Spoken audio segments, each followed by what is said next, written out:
I just said name 5. Bro, I'm sick right now. I'm not like thinking straight, bro. Dude, Chill. I'm also sick right now. That's a terrible excuse. I'm sick right now. I can name Okay, 5 but like, continents: bro, North America, South America, Dude, Europe, Asia, Africa, Antarctica, Oceania. Shit, there's all that's 7. easy, bro. And I'm sick. All That's a right, bad excuse, let Diego. me ask you a question. Let me ask you a question then. Yeah. If Okay. you wanna like ask me like dumb like questions, bro. At least you admit that it was a All dumb right, question, right? You still didn't have an answer to it. bro. How is that even relevant to like this, bro? All right, we need to kick you off. What am I doing? We're looking for a debate. I'm getting sidetracked over here, folks. We're getting sidetracked. Let's go to get that next. A Trump supporter, but underage and spamming slurs. Your parents failed you. Moving on to the next guest, we got Eric Taylor loaded up into the box. Here we go, folks. Eric is joining right now. Hello, Eric. Do you support Trump? yes. All right, Eric. Why are you talking like that? Can you stop like whispering? Yes. It's like creepy. I'm gonna ban Go you. Trump. Yeah, I'm gonna ban you. I don't like that. Yeah, we're gonna move on, guys. Holy cow. Woo. All right. Let's go to get that next guest loaded up into the box right now, folks. We are still looking for that very first Trump supporter of the evening. We're dealing with some silly geese right now. What's up? Do you support Trump? Yes, sir. All right. How old are you, Paul? 25. All right, Paul. Listen, man, it's good to meet you. I'm happy that you're here. We're gonna have a good conversation. Hopefully, I could change your mind too, Paul. Why don't you take it away? Tell us why you support the worst president of your lifetime. Well, he's been president he's going to be president for 8 years now. So if that don't tell you, he's been there for 2 terms. Did you support Obama? No. But he was a 2-term president. Wow. Wasn't old enough to vote yet there, bud. Okay, but that doesn't change like your logic here. You said that you think that Donald Trump is a good president because he's a 2-term president. Well, so is Obama, and you'd argue that he wasn't. Paul, this is like very, very like easy to understand. Well, back then, my parents voted for Obama, and I mean, back then life was a little bit easier, and Obama did do pretty good. Yeah, but you Yeah. still don't support him. Interesting. How about this, Paul? Let's start off with this question. What is one good thing Trump has ever done to genuinely help the average American? I don't know. ICE got popular. ICE? Yeah. ICE doesn't genuinely help the average American. ICE genuinely hurts the average American, and obviously hurts the average undocumented immigrant even more. No. The average American, ICE is not for for American. Yeah, you go tell that to Mahmoud Khalil, I will. a legal immigrant who was detained in an ICE detention center for 3 months. Illegal? No, a space legal immigrant. It's a lot of times they don't have their facts right. Like the other week when they arrested that teacher and a kindergarten teacher, and she was in there for a week, and come to find out she was American. Right, exactly. Right. So, like, obviously, yeah, like ICE hurts Americans. ICE hurts like undocumented immigrants. I think that a mass deportation is bad for everybody. You know, on top of like the exploitation of like human rights that we see ICE, doing and causing to undocumented immigrants. With like, I don't know, like their detention of like naked children, throwing them in the backs of U-Haul vans in the Chicago suburbs, right? Or like black bagging college students and taking them to detention centers 1,000 miles away. Or even the Trump administration, like illegally deporting people like Abrigo Garcia to be beaten and tortured and starved in another country, like El Salvador, right? Like these are obviously like big humanitarian reasons not to support ICE or the mass deportation. But then on the economic side of things, like mass deportation is incredibly harmful to this country. Undocumented immigrants account for 8.4 million workers, 11 million consumers, paying $100 billion per year in taxes and contributing 1.1 through 1.7 trillion dollars to the GDP per year, right? You remove them from the country, you move all of those contributions, and our economy gets significantly worse. Yeah, but they get a whole bunch of free stuff like free college, free food, free stamps, free everything. No. That's why they that's why they have so many high numbers in giving back into the community. Did you You know know, that? Did you know that that's just like total bullshit? probably. Yeah. Total bullshit, Paul. Undocumented immigrants can't receive any federal welfare benefits, and they only qualify for like limited benefits in 10 of our 50 states. Wow, didn't know that. Well, now you do. Now you do, Paul. So why do you still support Trump? And I don't even know where you got free college from. Holy shit. Yeah, it's crazy. I saw a thing a while ago to where they get quite a bit of free stuff, but I support Trump just because I honestly don't know. He's just been a president, so if you ain't gonna go with the grain, you better go against it. You know. Okay. All right. All right, guys. Well, yeah, right now we have close to 10,000 people watching on TikTok. And, it took us 15 minutes to find one person that supports Trump that wants to come up here and talk. I end up asking him why, and he's like, I have no fucking idea. Dude, this is like a MAGA extinction, you guys. We are like live witnessing a literal MAGA extinction. Okay, not one person. Okay, supports Trump. That I've been able to talk to outside of that last guest in the last 17 minutes of the live stream. We haven't had one other Trump supporter right connect to the stream to have a conversation. And the one Trump supporter we did find it ended up just saying like, I have no clue why I'm MAGA. Right, that speaks very loudly for the support of this terrible tyrant. Hello, do you support Trump? Hell yeah, brother. Okay, what's your name? T. Selly, T. Sally. How old are you? 18, What year were you born in? 2007. Okay, all right, T. Sally. Yo, T. Sally, do you think I could get a W? Let's see here. Do you think I could get a W? Everyone Erica spam from that you? follow button for me, bro. What'd you say? I don't really think that's gonna work. It's kind of cringe. But anyways, we're thank you so much for the $25 over at Venmo, Erica. Just give me a second. Let me thank a couple people. Erica with the $25 says, "Stay hydrated and treat yourself. I hope you feel better ASAP." Thank you so much, Erica. I'm hoping that I'll wake up tomorrow feeling a little bit better. I'm definitely a little bit sick, and there's some like brain fog coming alongside that. So I hope I'm still like on my game today. But thank you so much. Let's get 250 Erica W's as well as 100 What's the Christopher date W's. now? Thank you. One moment. Be patient. Thank you so much for the $10 on Venmo, Christopher. Then Ali, thank you so much for the $20 on Venmo. Thank you so much, Ali. Ali says, I just learned that you graduated from the district I recently moved from. I'm a teacher.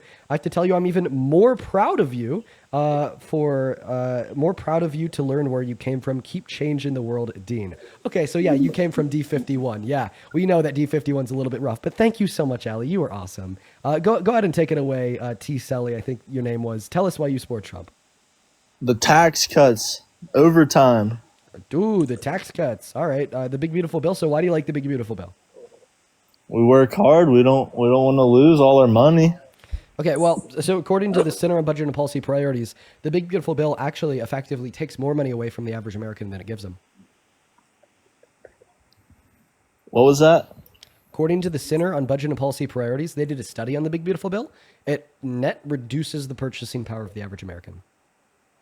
Yeah, but like, don't you think it's like a good thing if you work a bunch of overtime, right? And you got like $1,000, and they take 500. Like, you don't think that's wrong? So you're saying like there's like one provision of the big beautiful bill that you like, and that's like the fact that there's now a deduction up to like $12,000 for tax on overtime for the next 2 years, right? Like I understand like that one specific attribute of the big beautiful bill is positive, but when we factor in for the other like 835 pages, right, it net serves a detriment to the average American. It net serves a detriment to everybody making at or under $51,000 per year.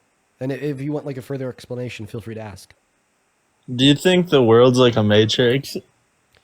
I think that what?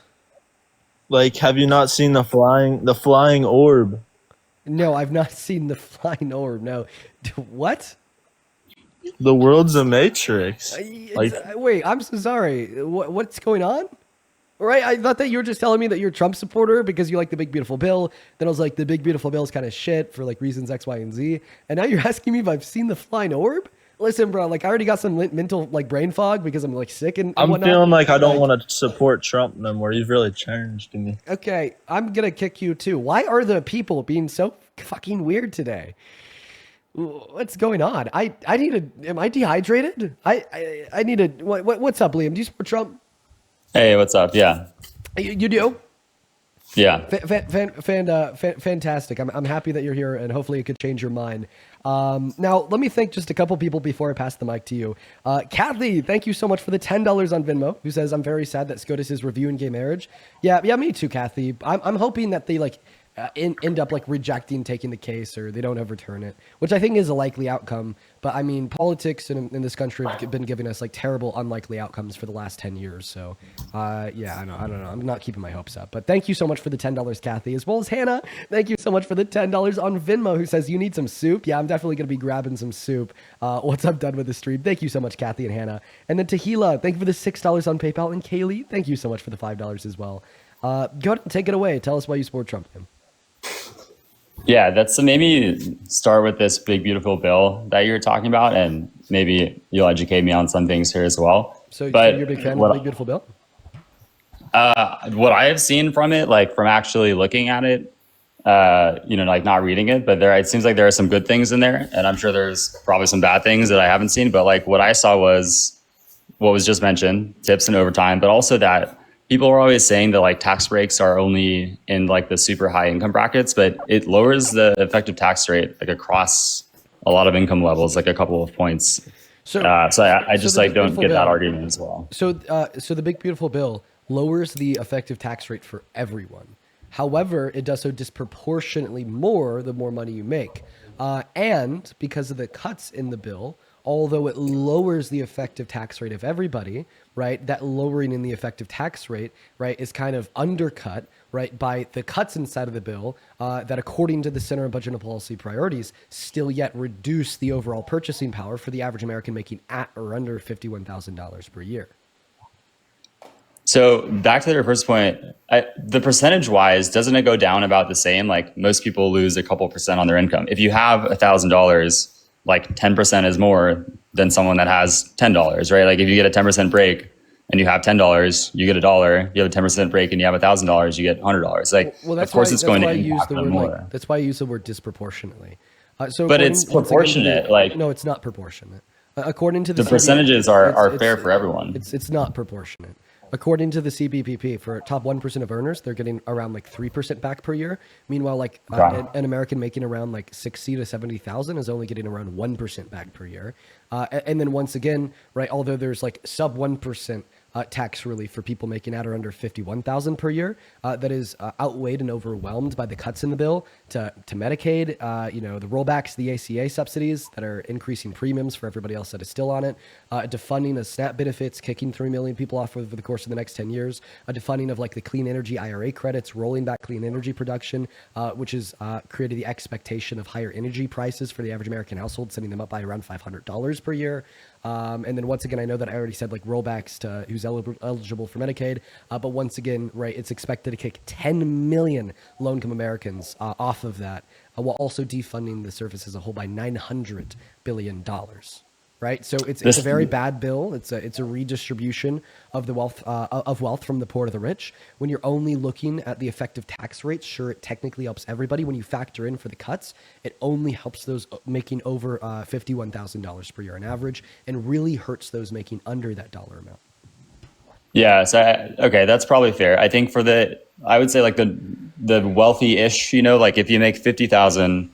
To 100,000, you're helped a lot by this bill. If you make 100,000 to 200,000, you're helped a lot by this bill. Right. Obviously, if you make over 200,000, I'm sure you're helped a lot. But that is a big portion of middle America. Yeah, if you're making like over $100,000 per year, you're helped by the Big Beautiful But bill. even if you're making like 80,000, like it doesn't just help billionaires. It helps per the numbers that I just gave, right? There's some marginal level of benefit for Americans making $80,000 per year, right, per the CBPP. But obviously, right, I think that benefit's going to be outweighed by the detriment that it serves, right, to the average American and everybody below them, right? Because the average annual income in this country is only like $47,000 per year, right?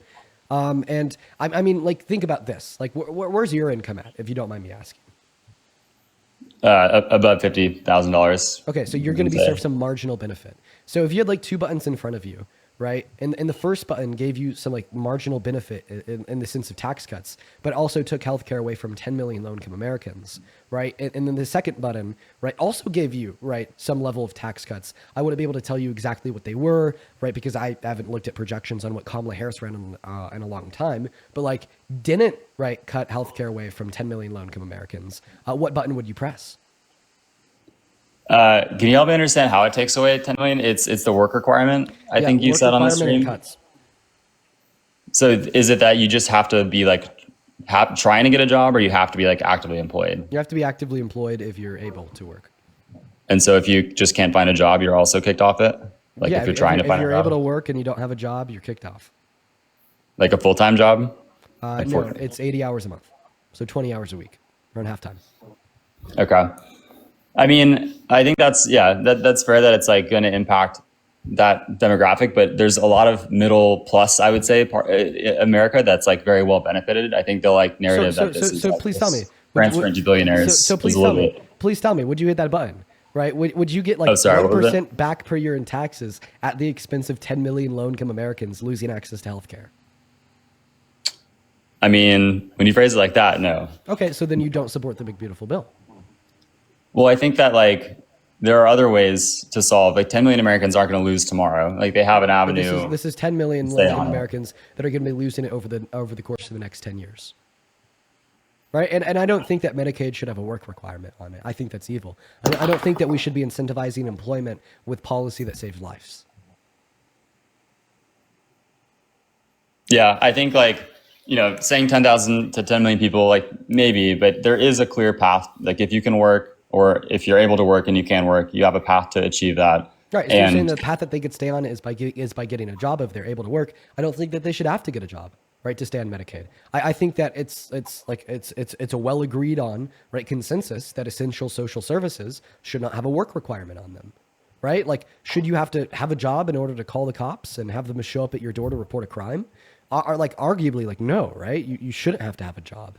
Well, then like imagine if some conservative popped into the conversation and they were like, well, actually, maybe I would support that if it reaps some greater good, because there'd be a path, right, that everybody could use, right, to have the ability to call the cops. That path would be to get a job, right? But we'd like kind of look at them and be like, no, that's insane. I don't care. Like if you don't have a job, you should still be able to call the cops. Why? It's because it's an essential social service. Well, so is healthcare for low-income Americans that can't afford it on their own.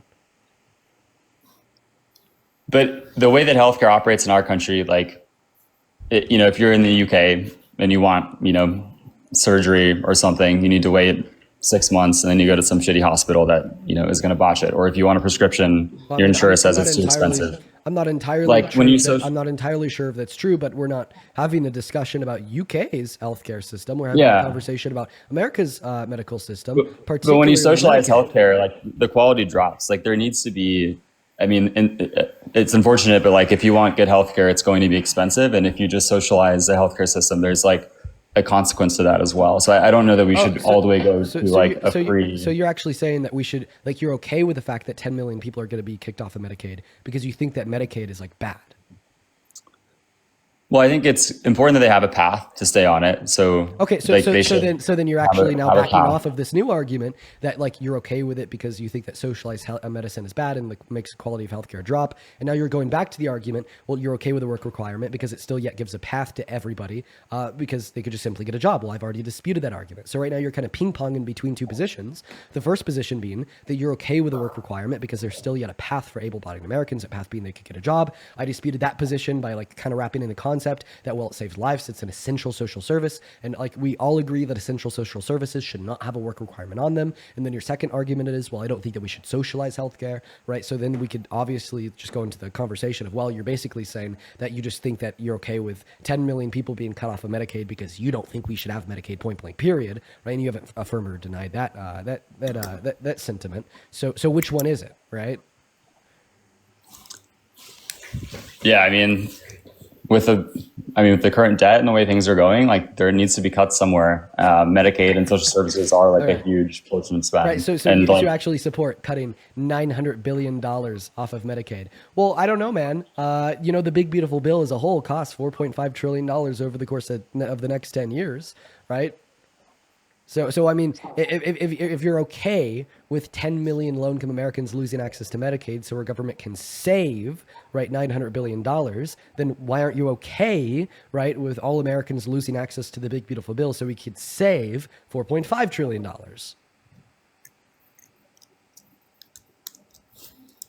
Yeah, that's a good point. I have to think about that one. Right. Because Yeah. obviously, like Medicaid to a low-income American is going to be like much more of an essential than like a reduction in your effective tax rate by 1% would be to you. Yeah, I think it's like that is maybe an unfortunate place to cut, but I do think that there's a lot of benefit to more than just this like billionaire class that is apparently getting all the benefit from this bill. It's like many households are going to be getting a couple of percentage points back on this, and then hopefully there's half it. Now you're backing off of the argument because I already asked you the question, right? Like, would you take a reduction in your effective tax rate by like 1%, even if it meant kicking 10 million people off of healthcare? And you said no, right? So unless you not want to just contest me. the argument that I gave you, right? Well, I mean, like I'd assume that like any reasonable person would answer no to that question, right? Especially when we consider like the alternative of like a Harris presidency, given that she won in November, who still yet pledged to implement tax cuts for like low and middle class Americans, right? But didn't pledge, right, to kick 10 million people off of their healthcare, right? In fact, she only pledged more healthcare reform when she promised to limit the amount of money that any private citizen could pay for out-of-pocket pharmaceuticals being $2,000 per year, right? So it's like when we kind of consider, right, like the ethical problem, right, of you getting like a marginal benefit at the expense of so many people losing healthcare, right? The economic issue of spending $4.5 trillion in the process, because that's what the big beautiful bill costs, and the opportunity costs of what we could have had with the Harris presidency for the tax cuts for 125 million American citizens and the low and the middle class. I mean, I think that the solution becomes clear here. The solution is that Donald Trump is an absolutely shitty president. Right? A How shitty is Harris president that doesn't care going about to low-income fund those Americans. tax breaks? Like, where was the cut that Harris is going to make if she was also proposing similar tax breaks, or was it just that? Well, I mean, I think it's funny that you asked this question for her tax cuts, considering the fact that Congress, the Treasury estimated them to cost only $2.3 trillion over the course of the next 10 years, not 4.5. But if you're curious, right, she pledged to fund them by one, introducing an increase in the corporate tax rate by 4%, which according to the Treasury would have raised $1.3 trillion over the course of the next 10 years. Two, she pledged to pay for these by giving Medicaid a greater renegotiating ability with private pharmaceutical companies that, according to estimates, once again from the Treasury, would have saved us $500 billion over the course of the next 10 years. And three, like marginal tax increases on Americans making over $400,000 per year, which would have covered the rest. So, I mean, like according to the projections that I studied, that I just relayed to you prior to the election, like her tax cuts would have been debt neutral and beneficial to like low and middle income Americans. Then Donald Trump's tax cuts are definitely not debt neutral. They total to the most expensive bill ever passed in American history and are absolutely detrimental to low-income Americans.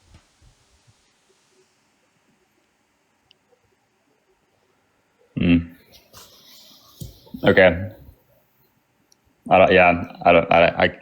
You make good points. I don't have a response to that one. Well, thank you. I appreciate that, man.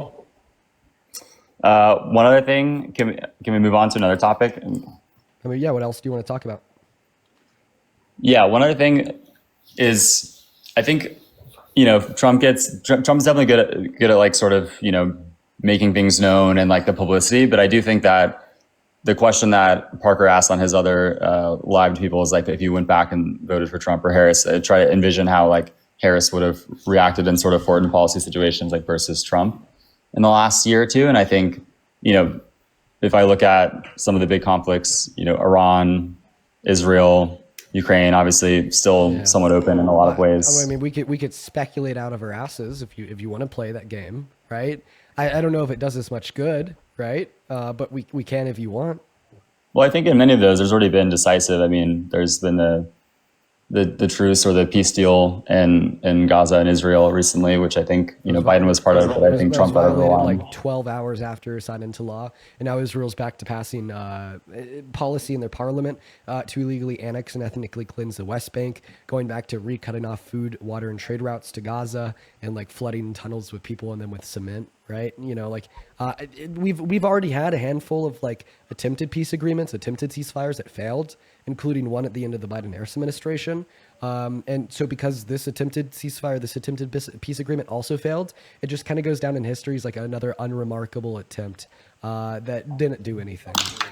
Did it fail? I mean, I think that all the did. hostages were returned. I think that didn't Israel withdraw from the area that they were in? Dude. So yeah, there was like 23 hostages returned.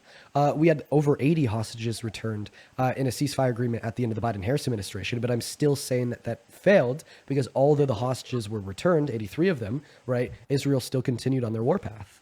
Right. So like, sure, we reaped benefit of like some hostages being returned, but still yet the detriment is like the continued ethnic cleansing of the Palestinian people.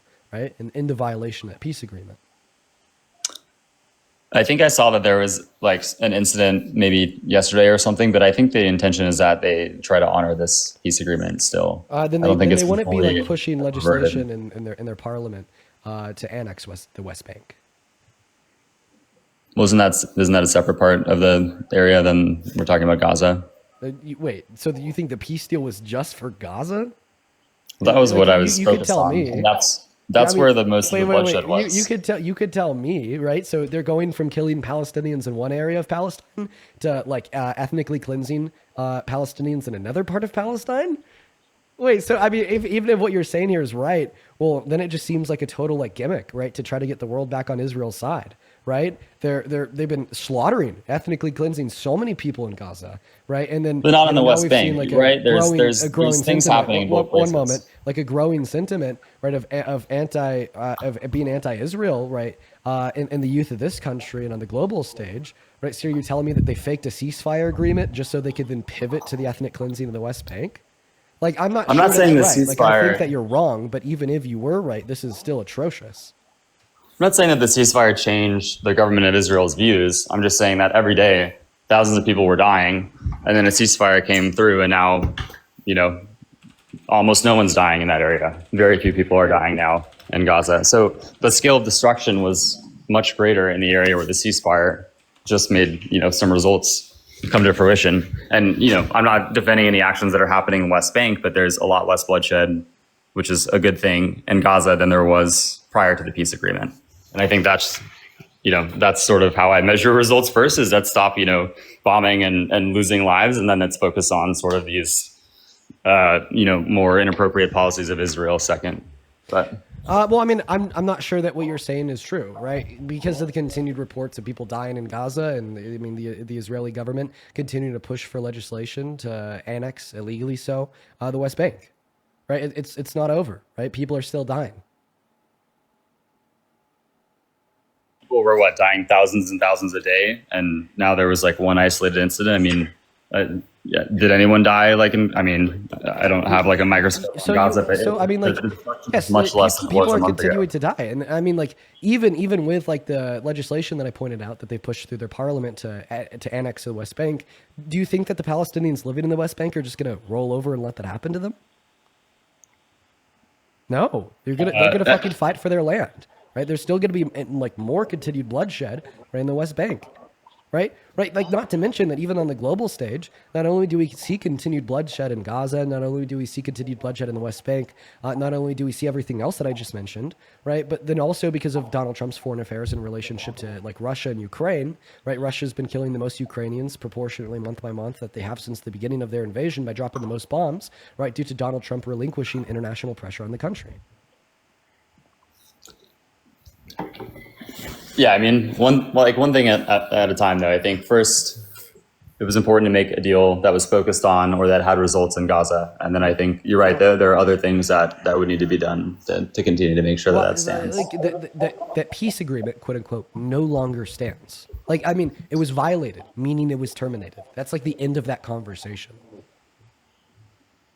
Well, I think that the military, I think, has still pulled out and is not actively. I mean, there was one attack or a strike or whatever you want to call it, but I don't think that it's really not on anymore. I think there was a brief moment of The know, military pulled out. yeah.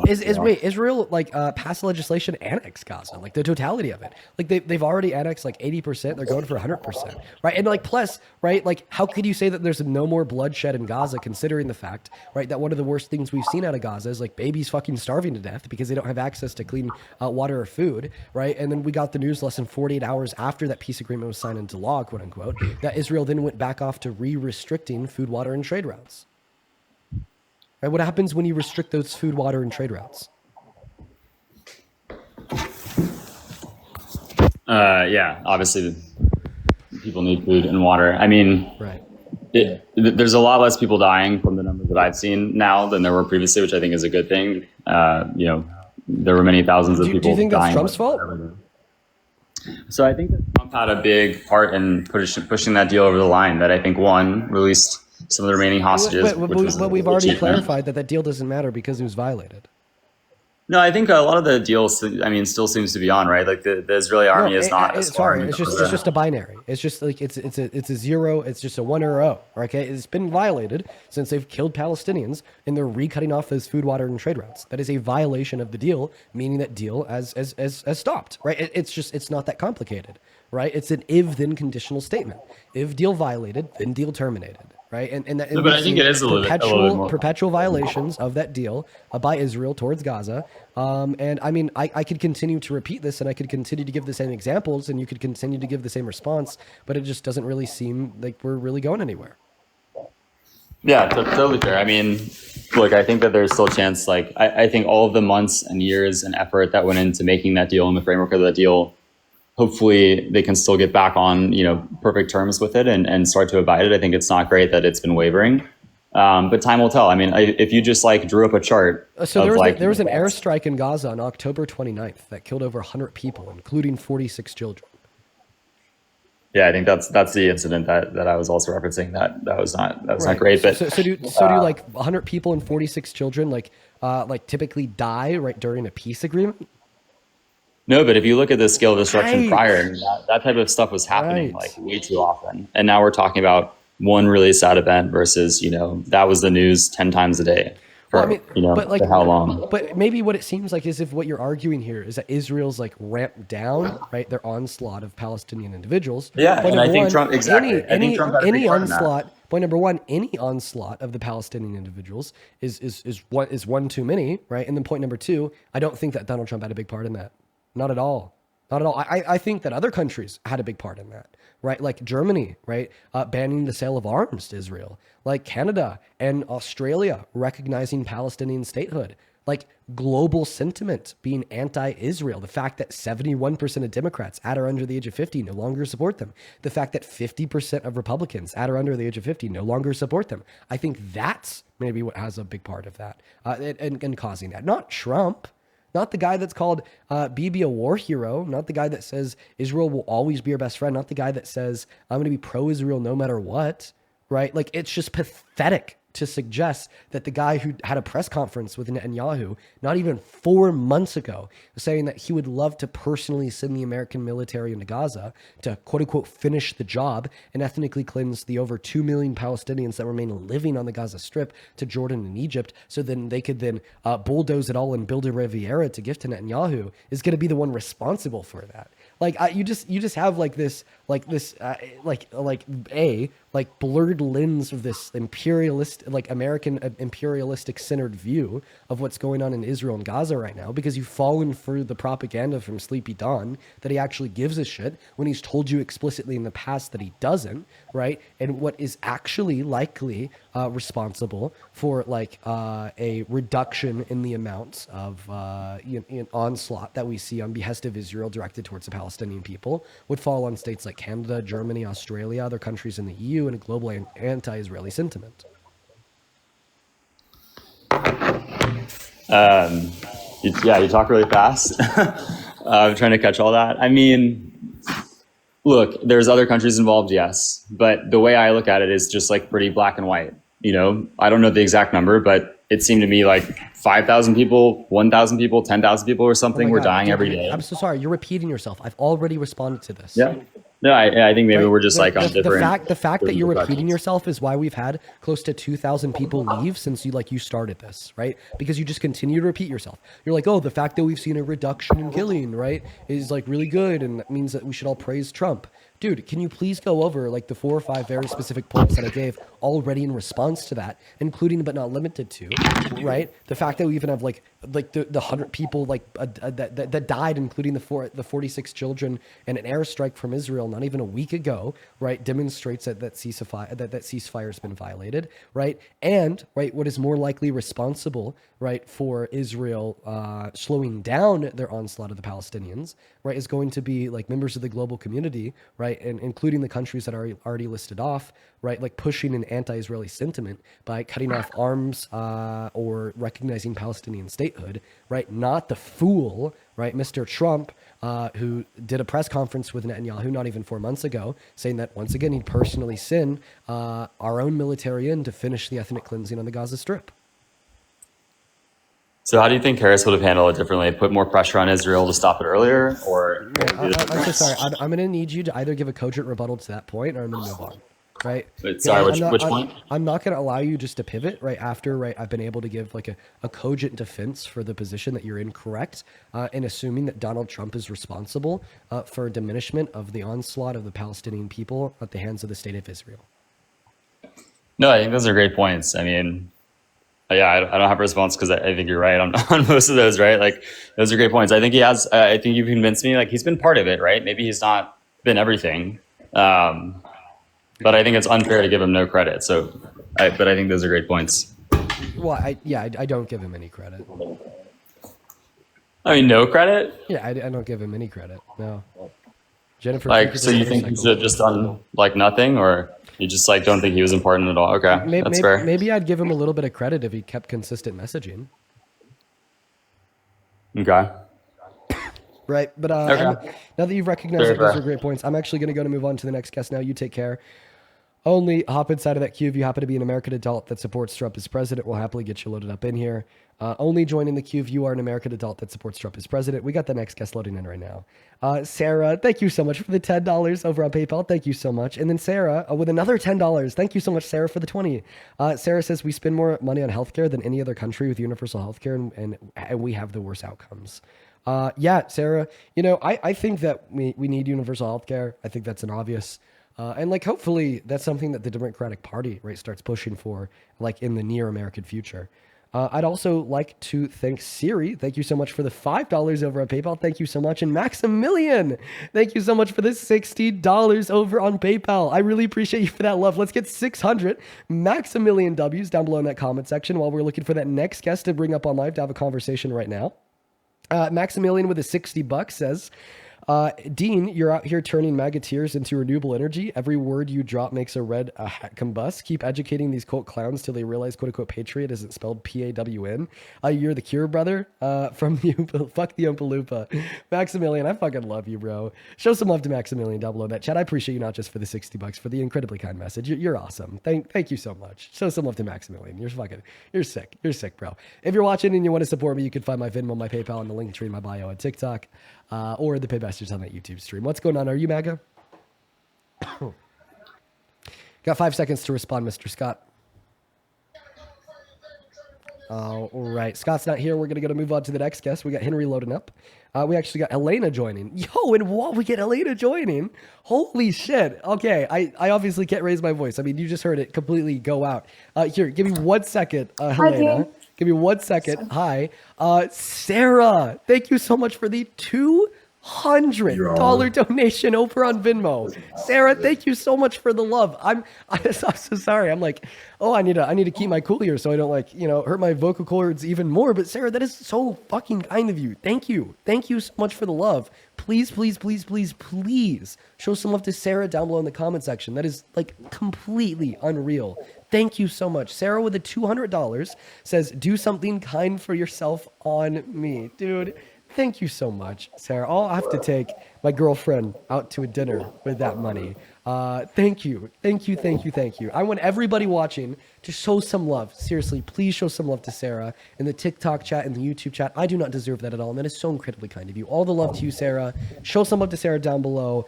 while we hop into this next conversation, Helena, hello. Hi, Dean. How are you? I am doing okay. Been better. Feel a little bit sick. But that's all right. Do you support Trump? I don't support Trump, but I don't support Kamala, and I was wondering why you support Kamala. Well, because I thought that she was significantly better than Trump. So my take on recent politics is that I think on the left and the right, there. I appreciate you for joining, though. We are just looking for people that do support Trump. If you're about to say, on the left and the right, there's been a lot of issues, I agree, right? But that doesn't change the fact that Kamala Harris was significantly better than Trump, right? But it still, pissed me off that Kamala Harris was pro-Israel. It pissed me off that, Kamala Harris, wouldn't endorse, right, Zohar Mamdani. Right? I agree with those things. I'm not favorable of the Democratic Party, but, the Democratic Party is, light years better than Maga. Light years. Hey, what's going on, Sibo? Do you support Trump? I do. Okay, how old are you? How are you today? Yeah, doing all right. How old are I'm you? 20, just turned 20. Okay, and I have a question. Do you think that Donald Trump cares about low-income American citizens? Cares about low income. Okay.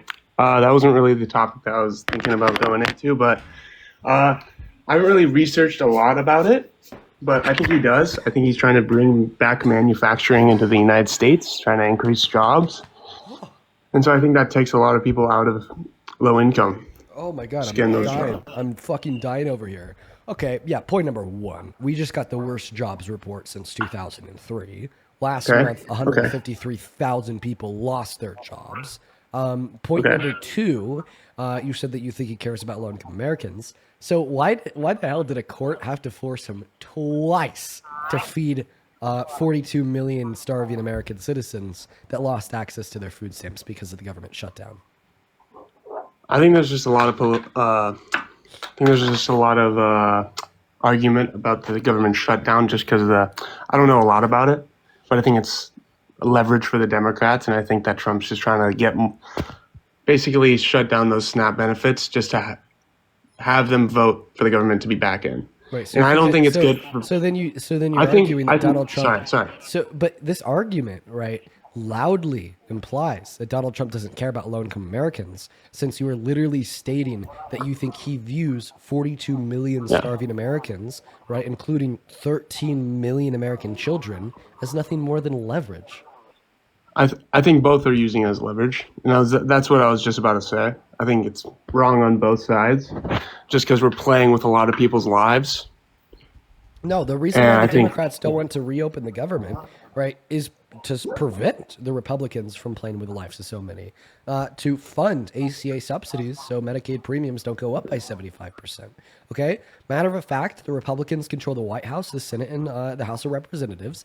Matter of fact, in their continuing resolution, their funding bill for the next year, right, they said we are not going to fund these ACA subsidies, and premiums are going to go up by thousands and thousands of dollars for the 55 million Americans that are relying on Medicaid, right? And then they knew that the Democrats wouldn't like this. They knew the Democrats wouldn't vote for it, right? And they just expected them to roll over and accept it because they didn't want the government to be shut down. But the Democrats are saying, no, this is a hard line, okay? We do not want, right, for instance, the average American living in Maine on Medicaid to pay an additional $10,000 to $16,000 per year in Medicaid premiums. Okay, that's a good point. And also, what's the percentage of people using the Medicaid social system? What percentage do you think are there's 100% citizens, American citizens? Yeah, federal Medicaid, 100% Yeah. people that use it are citizens, yeah. Okay, Citizens perfect. are legal All right. residents. Yeah, I think I have a lot of liberal ideologies as well. I think you make some great points that definitely have changed my point of view. I was wondering if I could ask about another topic, just kind of relates to just increasing jobs. So I remember he changed the H-1 visa price or H-1 visa fee from 10,000 to 100,000. And I think that directly benefits the American people and the American citizen because No. now they get paid more. It's less. So I'm going to become personally, I'm going to become an accountant, and now I have to compete less with people. Yeah. With other people. Guess what? It directly serves as a detriment to the American people by placing a limiter, right, on the most innovative minds around the world from being able to live, work, and prosper inside of the American economy.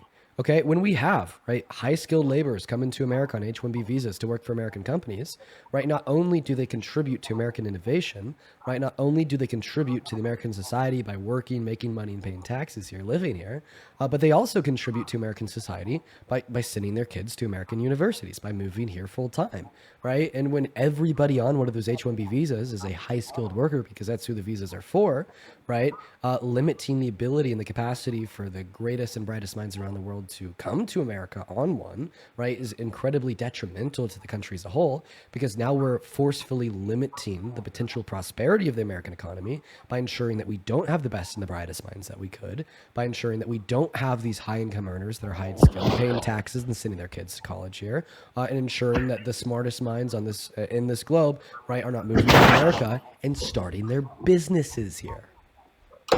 Okay, that makes sense.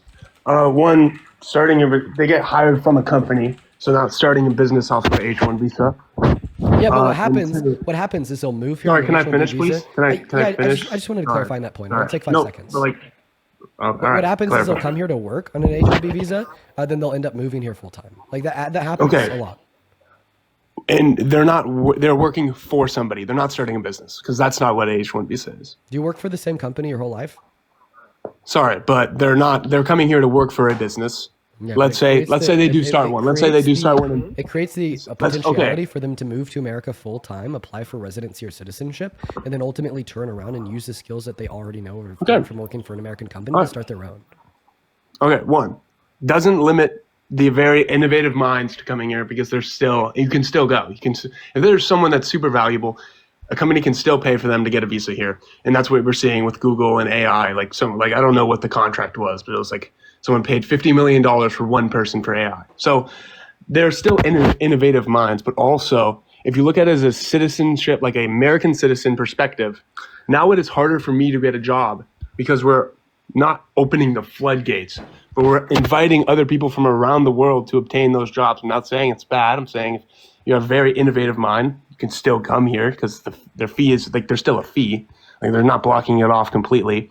But I think that it increases the chance of an American citizen getting a job. And I think that is one thing that's why I'm a Republican is because it's American citizen, not the whole world. I think you want to benefit the American citizen. Yeah, and that's what I'm it directly benefits. I'm okay with like increasing the likelihood of an American citizen getting a job that would require like a high level of skill and merit by like pushing for American citizens to have higher levels of skill and merit by educating them better. Like I'm not okay with increasing the likelihood that an American citizen could get a job by systemically limiting other high skilled laborers from functioning and working inside of our economy from other countries, right? What you're advocating for here, right, is placing right origin and country of birth over skill and merit, right? Like right now in the chat, there's a couple people spamming skill issue, right? And what you're describing is like literally like cope, seething and skill issue, right? You're saying that, oh, like I won't be able to get this job since somebody that's better than me at performing at this job, right, is in this country on an H-1B visa and they have more merit, they have more qualifications, so they're going to get that job before I do. Yeah, it sounds like a fucking skill issue, bro. Like I don't know what to tell you. Maybe you should. So just, they also get paid. They also get paid lower. I think that you should just pick yourself up by your bootstraps a little bit more.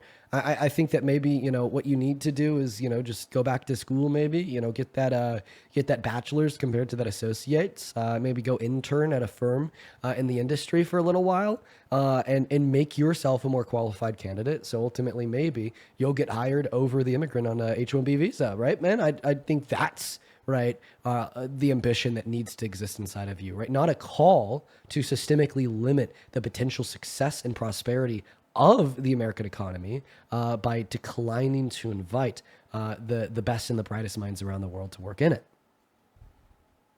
right? And then just something else I want to bring up here, right? Because this point is also very important, right? Donald Trump is not good for jobs.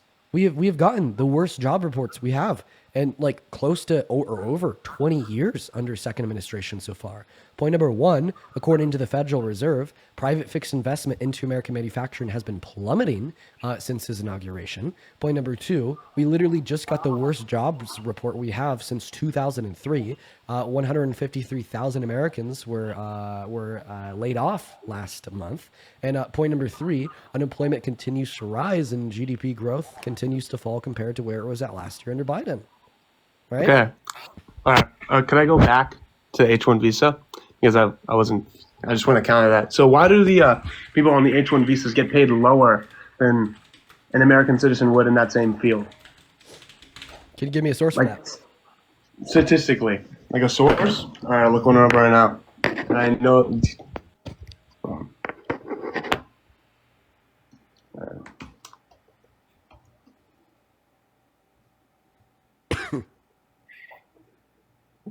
All right. I can't really sit here for 5 minutes and find a source, but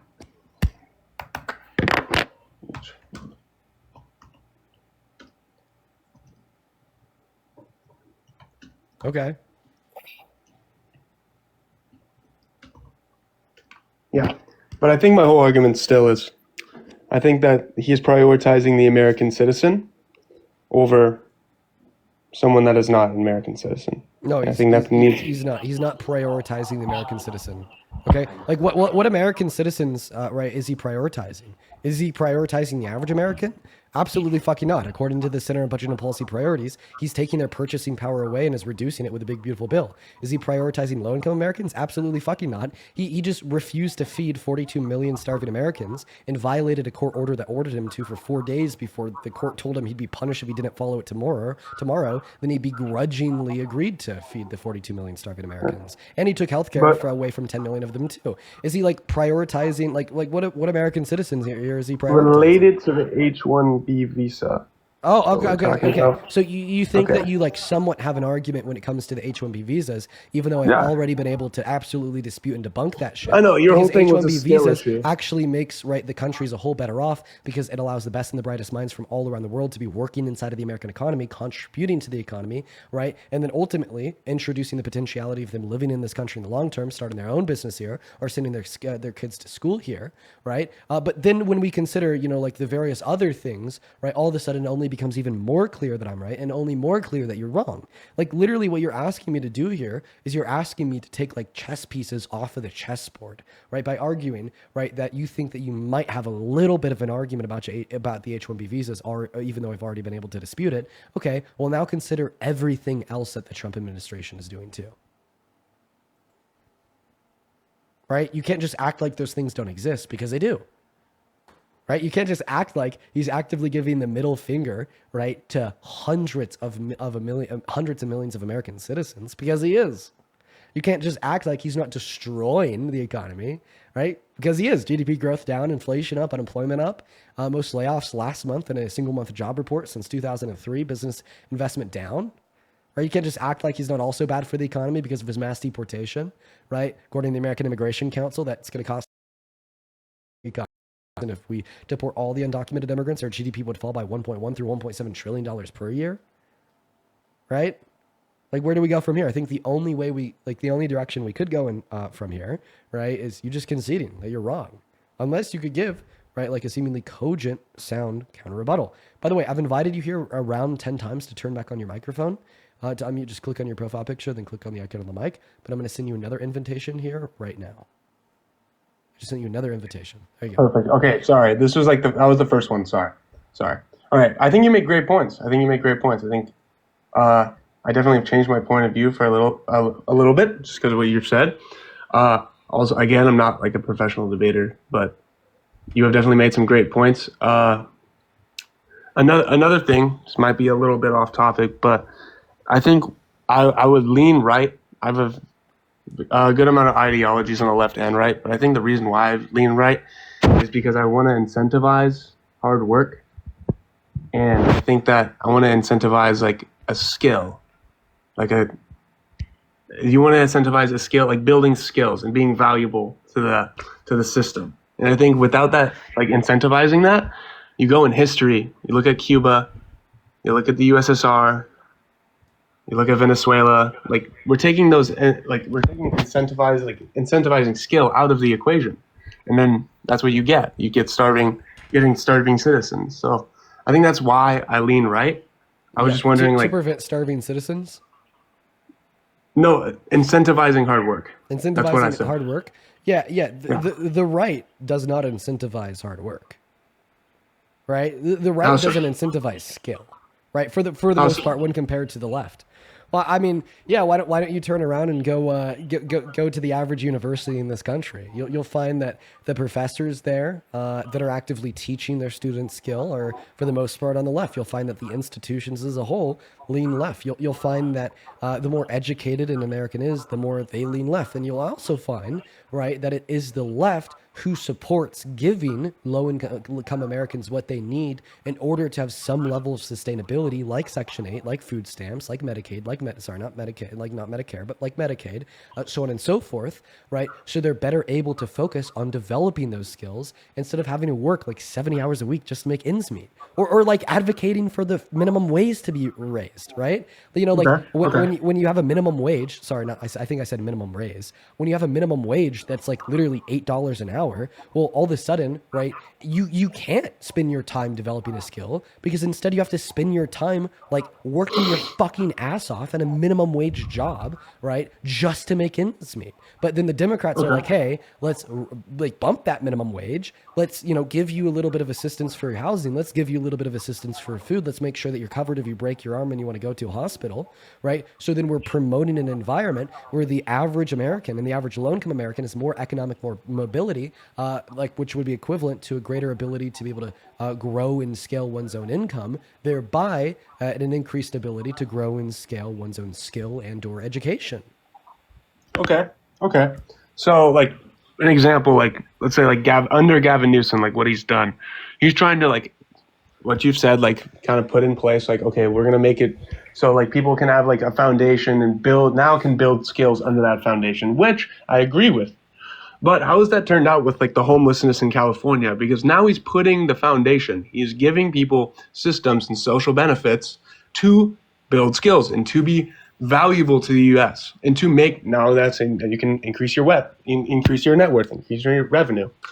How has that helped with, like, the homelessness? Like, have homelessness, like, decreased in California because of those systems? Well, I don't know why we just. And we both know the answer. It's increased. I don't know why we just be looking at one Democrat in one state. It's because it's like a massive Democratic state. One moment, at one Democrat in one state, right? With one data point, that being homelessness. Right. So, okay. I mean, if you want to attempt to make an argument here by arguing that, like, some policy that Gavin Newsom has advocated for is increase homelessness in California, go for it. Right. But I mean, this is like a macro conversation about the country as a whole, right, with many data points. So what I would say, right, is, well, if you want to make a baseless association between party affiliation, either Democrat or Republican, and income, right, well, then, I mean, just look at the average income of a Democrat compared to the average income of a Republican. Look at the total GDP contributions of blue states compared to the total GDP contributions of red states, right? And what you see is it becomes incredibly clear that the average Democrat makes more money and is better educated and contributes more to this country's GDP than the average Republican. Okay. So, but, like, the whole argument was for low income to build a foundation, and so they can now build skills. So was I just don't know. Was that what we were talking about, or am I like? We're talking about, like, which party designs better policy to better support low-income Americans to build skills. Yeah. And the answer to that question, to build skills. Yeah. And I think that, okay, now we've given the Democrats time to build policy in California, just zeroing in on that state. Why are we only looking at California? Why are we? Because it's a Democratic-run state. Okay, yeah. So you want to ignore all the other Democrat-run states too? All right, we'll look at the other ones. Let's look at Oregon. Just look at the country as a whole. Wait. Tell me this. So what specific policy has Gavin Newsom implemented that has caused homelessness in California? I haven't really looked at every policy or specific policy, right. But I've seen. Right. So tell me, you're going to have to be able to give me that policy in order to make that argument. But by the way, like, I think that's like, I wouldn't expect, like, anybody to be able to answer that question. Like, that's a crazy fucking question, right? But that is, like, the information that you need to know in order to make your crazy fucking argument.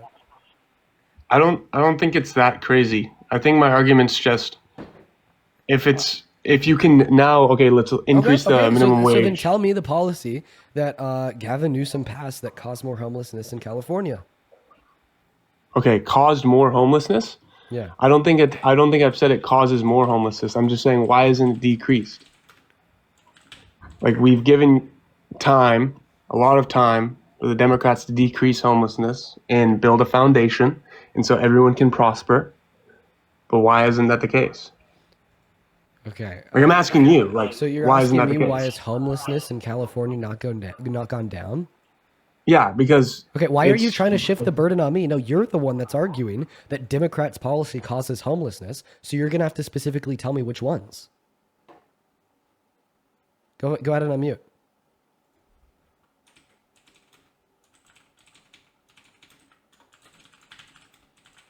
Do not unmute. There you go.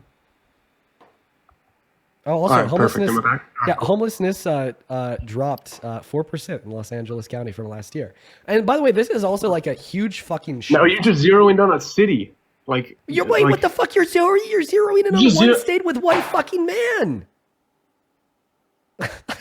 And should we? Well, I'm so sorry. Should we go statewide? Oh, let's go statewide. Homelessness by state ranked USA. Let's go ahead and look that up.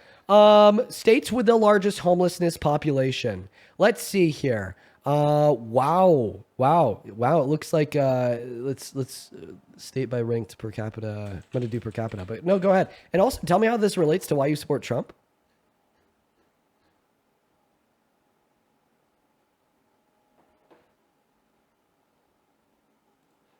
Can you unmute, please? Yeah. All right. Because I think that we're getting really far away from the point. Okay. How does this relate to why you support Trump? Support Trump because he incentivizes hard work. How? That's why. Because he doesn't give a bunch of people free stuff. Wait, so you think that people work harder when they don't have like food stamps, when they don't have like Section 8, when they don't have like I don't think social people work harder. I think it's just now we're relying on people to take care of us. Then why do we see I think that's that a- social that's safety a- nets give individuals a higher level of economic mobility? Pardon. Hold on. Sorry. I think it's just like you like I'm so sorry, right? This is just like so abundantly wrong. Like imagine this, right? You're beginning to develop some chronic illness that if you had Medicaid because you're a low-income American, you could go to an annual physical. A doctor could identify it, treat it, and fix it. But now because you don't have that free thing, right? Now all of a sudden you're going without the annual physical. A doctor can't identify the early onset stages of this chronic illness. So the next thing you know, in another year or two, you're fucking disabled and you can't work at all. See, that's what not giving people quote unquote free stuff leads to. It can't lead to hard work because in the circumstance that I just gave you, it leads to no work because now you have this chronic illness that has made you disabled and unable to work that could have been prevented if you had that quote unquote free handout. Like fuck. okay. I think Right, I wouldn't say I'm I've already radical described this and with the safe. other free stuff Sorry. too, like food stamps and Section 8, right? Well, fuck, you know, maybe if a low-income mother of 5, right, doesn't have food stamps in Section 8, right, and she really needs a job, right, she's going to go get the job that is standing immediately in front of her. That's the easiest to get at like the lowest at a firm that has a low level of competition, like a minimum wage job. So now she has to work 75 hours a week, right, just to make ends meet because of lower wages and the fact that she's not getting that assistance. So now she can't go learn a skill at a trade school online. But maybe if we give her that assistance, then A, she'll hold more bargaining power against her employer. B, maybe she'll go interview at that firm that's a little bit more competitive and is a little bit like more risky and less likely to get her that job because she has that government assistance to rely on. And C, if she does get that job, she'll get higher wages and she'll have to work less hours, not only because of the higher wages, but also because of the government assistance. Therefore, she'll have more time to go get that online trade degree. And maybe this is why we see that food stamps actually generate, right, for every dollar put in, $1.80 of economic activity and output. And this is why these quote unquote free handouts, right, are not only good for the economy, but good for the economic mobility of the individuals that are on them. Right? You don't have an argument. You do not have an argument. Okay, right, that not that's- giving that's people a- these quote unquote do free you- handouts here, right, incentivizes more hard work. Okay. Do you think those policies are implemented in California? Sir, I'm refusing to have a specific conversation with you about California because we're talking about the I'm country just as a whole saying, here. We're talking about the just an federal government. example. And I'm going to be honest, like, I don't even know the specific policy of California. I live in Colorado. I think it's an example of why. Just listen it to what does I'm not saying. work. I don't even know. I don't even know the specific policy of California. I'm completely unaware of it because Okay. it doesn't impact me. I'm in Colorado. Why would I? It's a Democratic-ran state. That doesn't. I'm so sorry. What are you not listening? I can't have a It's- conversation with you about it's a- California because I It's a don't live in Democratic-ran California. state. I It's a don't know their Democratic-ran policy. state in homelessness or unsheltered populations up 14%. Dude. I do not know California's legislation, policy, social safety net, so on and so forth, because I do not live there. I live in Colorado. I'm just giving an example. But we both live in America. So we could talk about America as a whole. And honestly, can you stop fucking pivoting? Can you actually respond to the arguments that I just gave you? Chill, bro. Oh, Okay. by the way, actually, I'm going to make a new point because you're talking about incentivizing hard work. Remember earlier when you're telling me that you're really pissed off because there's harder working immigrants that are coming in to work in America on H-1B visas, and instead of picking yourself up by your bootstraps and working on growing your own merit, working on growing your own education and skill, you instead want Daddy Trump to just prevent those higher skilled immigrants from coming into the country in the first place to give you the upper hand, even though you're less qualified? Well, what happened to incentivizing hard work there, buddy? All right. All right. I'm just okay. My whole point. Let's say I'm fucking pivoting. No. Whatever. Respond I to the still don't H-1B believe point. it. Okay. Wait, no. H-1Bs. I very specifically want you to respond to the argument that I just gave you. Right? They're asking Daddy Trump to give you fucking like the Republican version of DEI, hire Okay. you, get you hired to a job, not because you're not because you have skill or merit, but literally because you're an American citizen. Does that incentivize hard work? All right. And that goes back to my first point was he puts American citizens first. And Wait, that's what he's doing. But in doing so, right, you're not incentivizing those American citizens to go out and work hard, right? Because instead of telling them like, hey, right, if this immigrant is like beating you, if like they're more educated than you, if they have more skill than you, right, he's telling you that you don't need to go work harder yourself to become more educated yourself. Okay. He's telling you that he'll just give you that job without having to work harder to get that better Okay. education or higher level of skill. And then my whole point is what you just said, give him the job. It's just an increased chance to get the job. Right. For right, an American right, citizen. Right, but not And because why aren't but we not because increase- you're why more, aren't we but not because you have more looking at merit or more American skill. citizens first? Not because you have more merit or more skill though. That's my fucking point. All right. Right? So what about DEI? He's actually incentivizing you to work not as hard, right? Because instead of you having to respond to the fact that in America, right, high-skilled immigrants can come and work on an H-1B visa, meaning that if you want to get the job that you want because of the H-1B program, you maybe have to go to school for another 2 years or do like a year internship to build your resume. And instead, he's just telling you, well, hey, listen, fuck that immigrant. We're just going to tell them they can't come in and you could get that job even though you have less qualifications than them. So you actually don't have to work as hard as you would have had to work, right? If we didn't implement these restrictions on the H-1B program as a whole, right? Okay, So so how can you what- tell me in what should one we do breath with those that, American citizens that tell don't me, have a job? Tell me, how could you tell me in one breath that Donald Trump is incentivizing hard work, but in the next breath actually incentivizing more laziness amongst American workers? Okay. I think you make great points. I think my first point was he helps American citizens first, and that should be the number one priority. He's quote And unquote then my helping second American point- citizens by allowing them to be more lazy.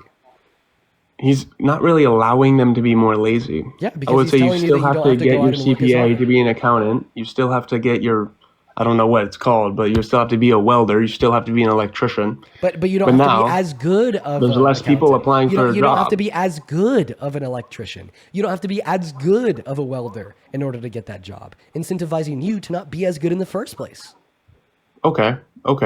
But as my whole point is, the first thing that a president should look for is how can I benefit the American citizen? Well, I mean, you're telling me that like the quote unquote free handouts of like food stamps, Section 8, so on and so forth, don't actually benefit American citizens because it doesn't incentivize them to work as hard. Therefore, in accordance with your own logic, Donald Trump's ban on like the H-1B Yeah. visas to a certain extent, it actually serves as a detriment to American citizens because it incentivizes them to not work as hard. Okay. And then you could also Right? look at Right? Like what's the difference I'm- between the free handout of food stamps under your view and the free handout of a job?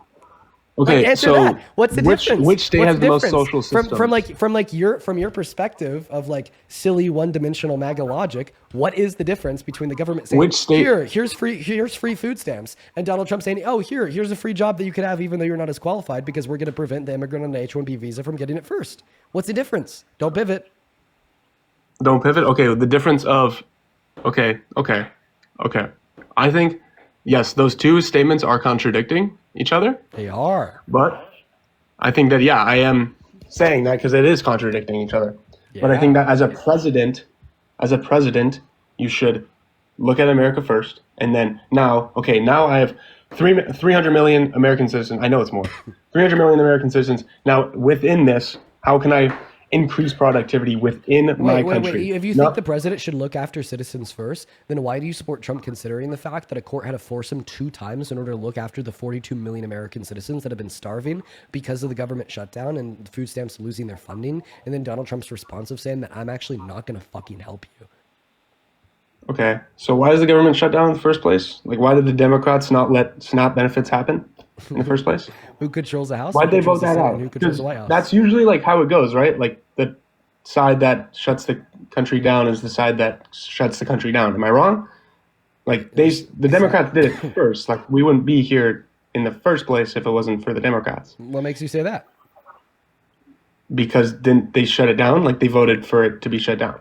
Oh, so they didn't vote for the Republican spending bill? Well, the Republicans didn't vote for the Democrat spending bill. Okay, so the Democrats shut the whole government down. I mean, if Because you're saying that the they didn't Democrats get their shut way? the government down because they didn't vote for the Republican spending bill, well, therefore, what's the difference between my argument that the Republicans shut the government Well, down because they didn't did vote they for the both? Democrat spending bill? Okay, so which one Wow. reopened earlier and which one was voted earlier? Because it's still not. It's the government's still shut down. So maybe people are still starving. right, just saying like not voting against the bill with no information on the bill is right, not the adequate Yeah. logic to determine what truly shut the government down. I think what truly shut the government down was the Republicans, right, refusing to fund ACA subsidies that will increase Medicaid premiums by upward to 75%. And I actually view the Democrats in Congress that are refusing to vote for the Republicans funding bill as goddamn patriots, because what they're refusing to vote for is a neglect of 55 million American citizens that are reliant on Medicaid. Is that whole bill just that?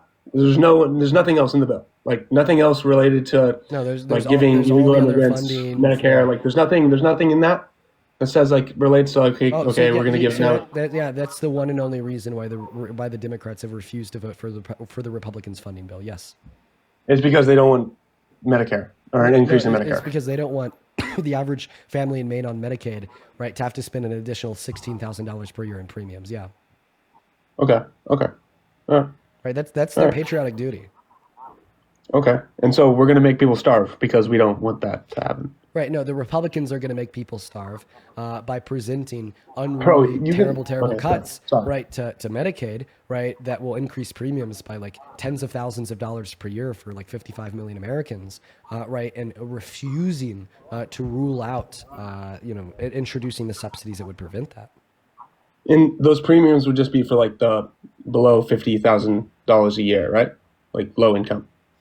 No, actually, there's like households that can make like $70,000, $100,000 per year in Maine that it can be on Medicaid because of the size of the Okay. household, right? That are going to expected Okay. once again to pay like an additional $16,000 per year in premiums. This is affecting low-income Americans, but it's also affecting like the average American in some states where the average American can qualify for Medicaid benefits. Okay. So he's just saying decreasing the social system for Medicare. No, making And it significantly more expensive for the people on it. So, and how much was the premium before? 75% lower on average, according to the CBO. Okay, 75%.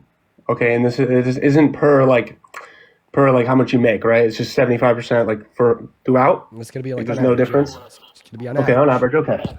Okay. I don't really agree. I don't agree with that. But I think in response to that, why do we have to shut down the government? Because the Republicans won't back off, wanting Okay. to refuse to fund those subsidies. Okay, so didn't the Democrats like propose that? Like, didn't they propose not to do this, and then it was not voted for, so they shut the government down? I don't even know what you're saying. Okay, I don't. Also, why do you keep calling it the Democrat shutdown? Like, you understand? because that's that the how it Republicans- is been said throughout history. Which side shuts it down? Whenever the Democrats, whenever there's a government shutdown, the Democrats are always to blame. The Republicans were to blame last time. Wait, so why were the Republicans to blame last time, but not to blame this time, considering the fact that Donald Trump was Because the president with a Republicans majority shut of it down. Republicans? So how did the Republicans shut it down last time, but not this time? Okay, because the Republicans voted to shut it down. They didn't have enough votes. How do you think Isn't it that the a same? government- Isn't it the same way? Like, how do you okay, think now, that a government shutdown happens? I think that you're confused. okay, how does the government educate me? How does the government shutdown happen? Well, this is a question that I asked you. I actually have no idea, but I know they need 5 more votes to reopen the government. But Right, this is why you're they need confused. 5 more Right, Democrat, and then last time it was 5 more Republican. It's because the House of Representatives, right, and the Senate cannot agree on a funding bill for the next year. Okay, and that who whole controls- funding bill, who controls the everything in the Senate? funding bill is just that. Who controls the Senate? Like it's just like the Medicare, right? Sorry. I'm sorry for interrupting you. Who controls Go on, the Senate? sorry. Okay, the Senate, Yeah. the Republicans. Who controls the House? Republicans. Who controls the White House? Republicans. Who controls the Supreme Court? Republicans. But it's to blame on the Democrats. So hold on. So your point is the Republicans control the government and they need 5 more Democratic votes to reopen the government. That's the Republicans' fault. Yes. Because they need 5 more Democratic votes for a bill to be passed, for a spending bill to be passed. And they can't, and they can't convince 5 fucking Democrats, right, to vote for their funding bill because of how absolutely atrociously shit it is. Because of the Medicare. Yes. Okay. All right. That's a good point. So it's just basically the Medicare is like that's a no-go. Like we're not letting that happen. Yeah. We're not increasing.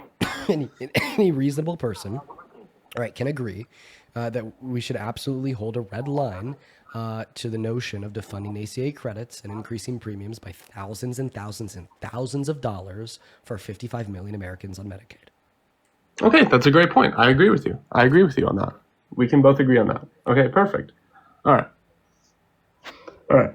So what was the point before that again?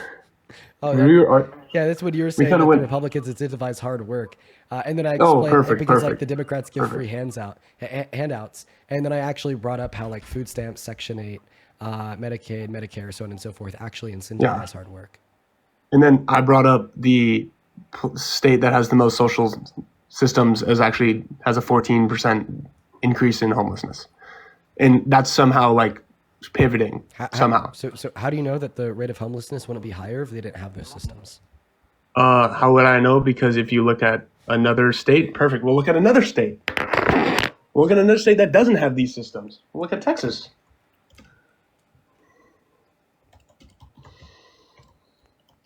All right, we'll see what Texas. If Texas is 20, I'll leave right now and say you're right. Okay, in Texas, it is growth of 12%. So call it even, call it 3% lower. Is that 3% lower something we want to strive for? How do you know the reason why Texas has had a lower increase in their level of homelessness is because they don't have those social safety nets? Call it correlation, call it hard work. Have you ever heard of a correlation causation fallacy? Yeah, I have. Right. And that's what I just... Right, so you'd have to prove the causal relationship between the existence of social safety nets and a lower level of homelessness. Okay. Sorry, higher level of homelessness. All right. That's fair. Can you do That's that? a fair comment. Can I do that? Maybe with some more time to research? Do it. Maybe, but do it. Off the top of my head? Go do that research. Here, give me a second to thank a couple people here. Give me a second to thank a couple people here. Molly, thank you so much for the $20 over on Super Chat. I really appreciate you for that. Love Molly. Let's get 200 Molly W's down below in that chat. Molly says another Trumper parodying Trump. Oh yeah, unbelievable, Molly. I appreciate you so much for the $20. And then Scott, thank you so much for the $20 as well in Super Chat, who says, you poor dude, call it an early night tonight, buddy. You sound miserable. When you're feeling better, we'll still be here to cheer you on. Take this and get some soup. Dude. Scott, yeah, I do sound a little bit rough. I promise, it's just like a voice thing. I don't feel the best, but I definitely sound worse than I feel. Sound significantly worse than I feel. But yeah, we are definitely gonna hop off early tonight. We're only gonna go for maybe like 2 hours and 30 minutes compared to 4 hours. But thank you so much, Scott, and thank you so much, Molly. And then Lauren, thank you so much for the $10 over on YouTube. Thank you so much, Lauren.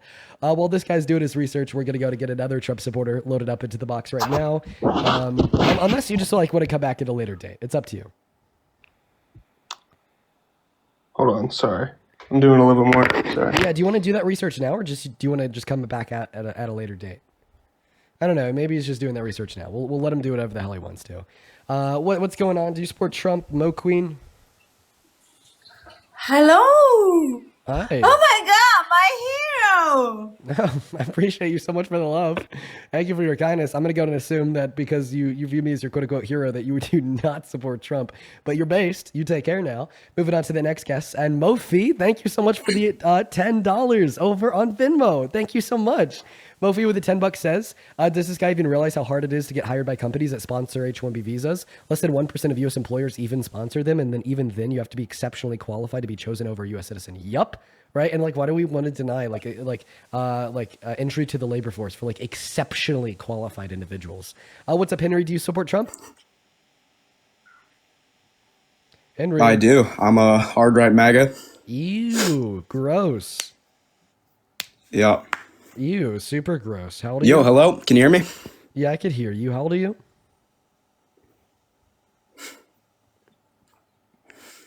16?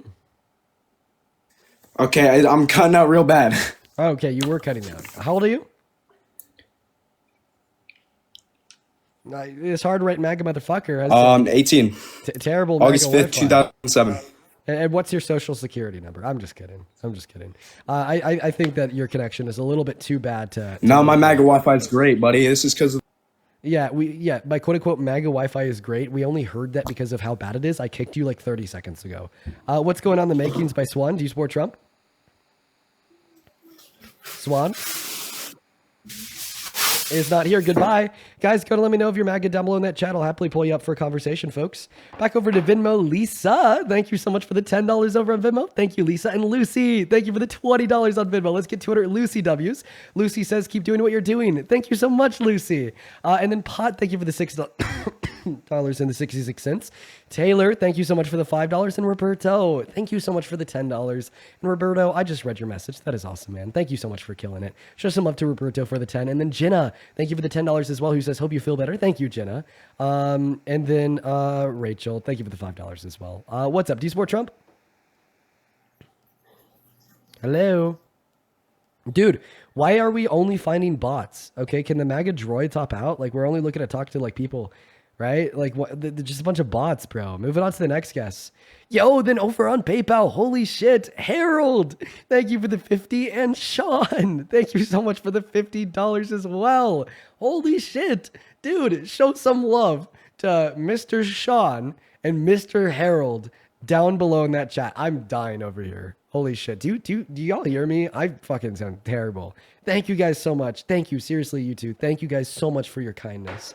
Thank you. Harold with the $50 says, thank you for going live. Cool. You are a warrior, an American brave. Thank you so much for your kindness, Harold. Thank you for your kind words in the $50. Thank you so much. And then Sean with the $50. Let's go ahead and read Sean's message up while we're still focusing on getting that next guest up here. Sean with the $50 says, you are correct on the H-1B visa. And I have an in-law who's laid off because his company cannot pay the $100K. Yeah, I'm really sorry to hear that. Sean. Thoughts and prayers to your in-law. But thank you for the $50. Show some love to Sean and Harold down below. What's up? Do you support Trump? Dude, okay, another bot. Okay, can the bots like stay the fuck out of the queue? Hey, I'm back. Okay, yeah, I've been trying to find a Trump supporter the whole time that you've been gone. All right, perfect. I'm sorry, I'm gonna kick you too. You have a good rest of your day though. We're gonna move on at this point. What's up? Do you support Trump? Brooke, is your plan here just not to talk at all? Okay, that is Brooke's plan. No, super cool. All right, we're gonna go to get our next guest, John Radcliffe, up in here. Hey, John, do you consider yourself to be an American patriot? Eugene Carroll deserved it. Oh, wow. Yeah, somebody flying the Confederate flag saying that women deserve to get raped. Yeah. Why is that? I don't know. You don't know, so you typically go around saying that women deserve to get raped with like no reason at all? 100%. All right, John. We're going to go to get that next guest loaded up in here. Let's go to get that next guest loaded up in here right now. Yeah, guys, by the way, which side of the aisle, right, flies the Confederate flag and says women deserve rape and, supports Trump? That'd be the right. I don't think I've ever seen a liberal fly the flag of the traitors and say women deserve it. Never seen that. What's up? Do you support Trump? Dude, sorry, that guy's driving. We're gonna move on to the next guest. Hey, welcome in, Brooke. Are you finally gonna talk to us? Yeah, I want to talk. Hey, what's up, man? Do you support Trump? Hell no. Oh, dude, based. We love you. We're just looking for people that do. I hope that you take care of those guys. Please only join in the queue if you are an American adult that supports Trump as president, that is at least 18 years old. Hello. Do you support Trump? Hi, Dean. I don't, but my parents do. And I was wondering if you could clear something up. Yeah, if you want to ask one question, that's fine, real quick. But then, unfortunately, I'm going to need to kick you. Yeah, of course. So my father is a huge hater of Mom Donnie. He fully believes that making the social travel and everything, like the buses and everything, free is going to crash the economy. And unfortunately, I just don't feel educated enough to defend Mom Donnie on that. And I was wondering if you had a good point in that I could give back to my dad. Well, I mean, I'd have to know like why he thinks that. Gosh, I'm sorry. I wish I had him here. Thanks for having me. Next time, if I have them around, I'll record. Yeah, feel free to feel free to request up when you're with your dad. Absolutely. All right, that other guest was a kid. Guys, we're like live right now with over 10,000 people on TikTok. Why can't we find like one person that supports Trump? Then you'll back over on PayPal. Mel, thank you so much for the $20 on PayPal. Thank you so much for the love, Mel. Thank you so much. Show some love to Mel down below for the $20. And then Rachel, thank you for the $5. And Hayes with the $5 as well. Thank you guys. What's up? Do you support Trump? Yeah. How old are you? 16. Okay. Guys, we're not looking to talk to fucking children. Jesus Christ, man. This is getting annoying. Moving on to Tyler. Yo, and Lorca, Lorca. Thank you so much for the $33 on Venmo. Thank you so much, Lorca. Lorca with the $33 says, my daughter Vivia and I love your lives and we watch often. Huge shout out to you guys. Thank you both very, very, very much. Show some love to Lorca down below in that chat for the $33. What's up? Do you support Trump? No, I just want to say I'm your biggest fan, dude. I love what you support. I love what you do, man. Thank you so much, Tyler. You are awesome, man. Huge shout out to you, bro. Right now, we are looking for some debates with some Trump supporters, but I do hope that you do take care. Huge shout out to you. Moving on to the next guest, guys. We're also going to go and put the rules up on screen. Follow them or else be banned. Welcome in. Do you support Trump or are you banned? Banned. Moving on to Turbulent Apple. Take a good look at those rules, folks. You got to be 18 plus, American MAGA and ready to debate. Or banned. Hey, are you MAGA or banned? No, I just want to say, fuck Trump, but I love you, Dean. You can kick me. I appreciate you for the love. I'm not going to ban you, but I am going to kick you. Please follow the rules. Moving on to the next guest here, guys. Please follow the rules. I love you guys, though. What's up? Do you support Trump? Victoria, thank you for the bouquet. Hey, are you MAGA or banned? Yeah. How old are you? 19. What year were you born in? 2001. What time is it? Up the phones. Oh, I banned. How about that? Moving on to the next guest, guys. Just looking for anybody that's following the rules. Not really finding anyone right now. Wait, did he say 1901? I'm sorry, I didn't even process that. What an idiot. What's up? Do you support Trump? Yeah, what's up? Not too much, man. How old are you? I am 29. And you do support Trump? Yeah, I do. You embarrassing. Yeah, a little bit. Very, very embarrassing. Absolutely atrocious. Yo, real quick, can I get a WM from you? WM? For the $10 over on YouTube Super Chat. Appreciate you so much. Also, W Azrael for the $10 on Super Chat as well. Thank you so much, Azrael and M. And then over on Venmo, thank you for the $20, Jess, who says, educate them, hun. Appreciate you so much for the love. Thank you, Jess. Show some love to Jess down below. And then Brianna with the $10, who says, you're experiencing brain fog and losing your voice, but still kicking Maggie's ass. My last few donations were missed. Do you see the donations after the live? I'm sorry that I missed the last couple ones, Brianna. I'll look for them right now, but thank you so much for the love. But anyways, go ahead and take it away, Mr. Maga. Tell us why you support the worst president of your life. I was just gonna say, what did you want to debate about? Why I was you gonna say support that I wanted to debate the DARE program. What the whole problem with that is. What? The DARE? DARE? Yep. Drug abuse resistance education. No, we're here to debate with people about why they support Trump as president. I mean, read. So, do you want to give an argument for that? Or do you want to get kicked? No, well, what questions do you have for me? Why do you support Trump as president? Because he was the... That's when you kick him. You want me to kick you? If you want. You got it. Moving on to the next guest. We got Vincent and Mario loading up in. Oh boy. Yeah, no, Maga's doing super great today. What the fuck, Papa? Yeah, Vincent just left. I was about to say, I think Vincent is dealing with enough right now. I think that Vincent is dealing with enough right now. I don't think that Vincent needs to be debating on TikTok right now.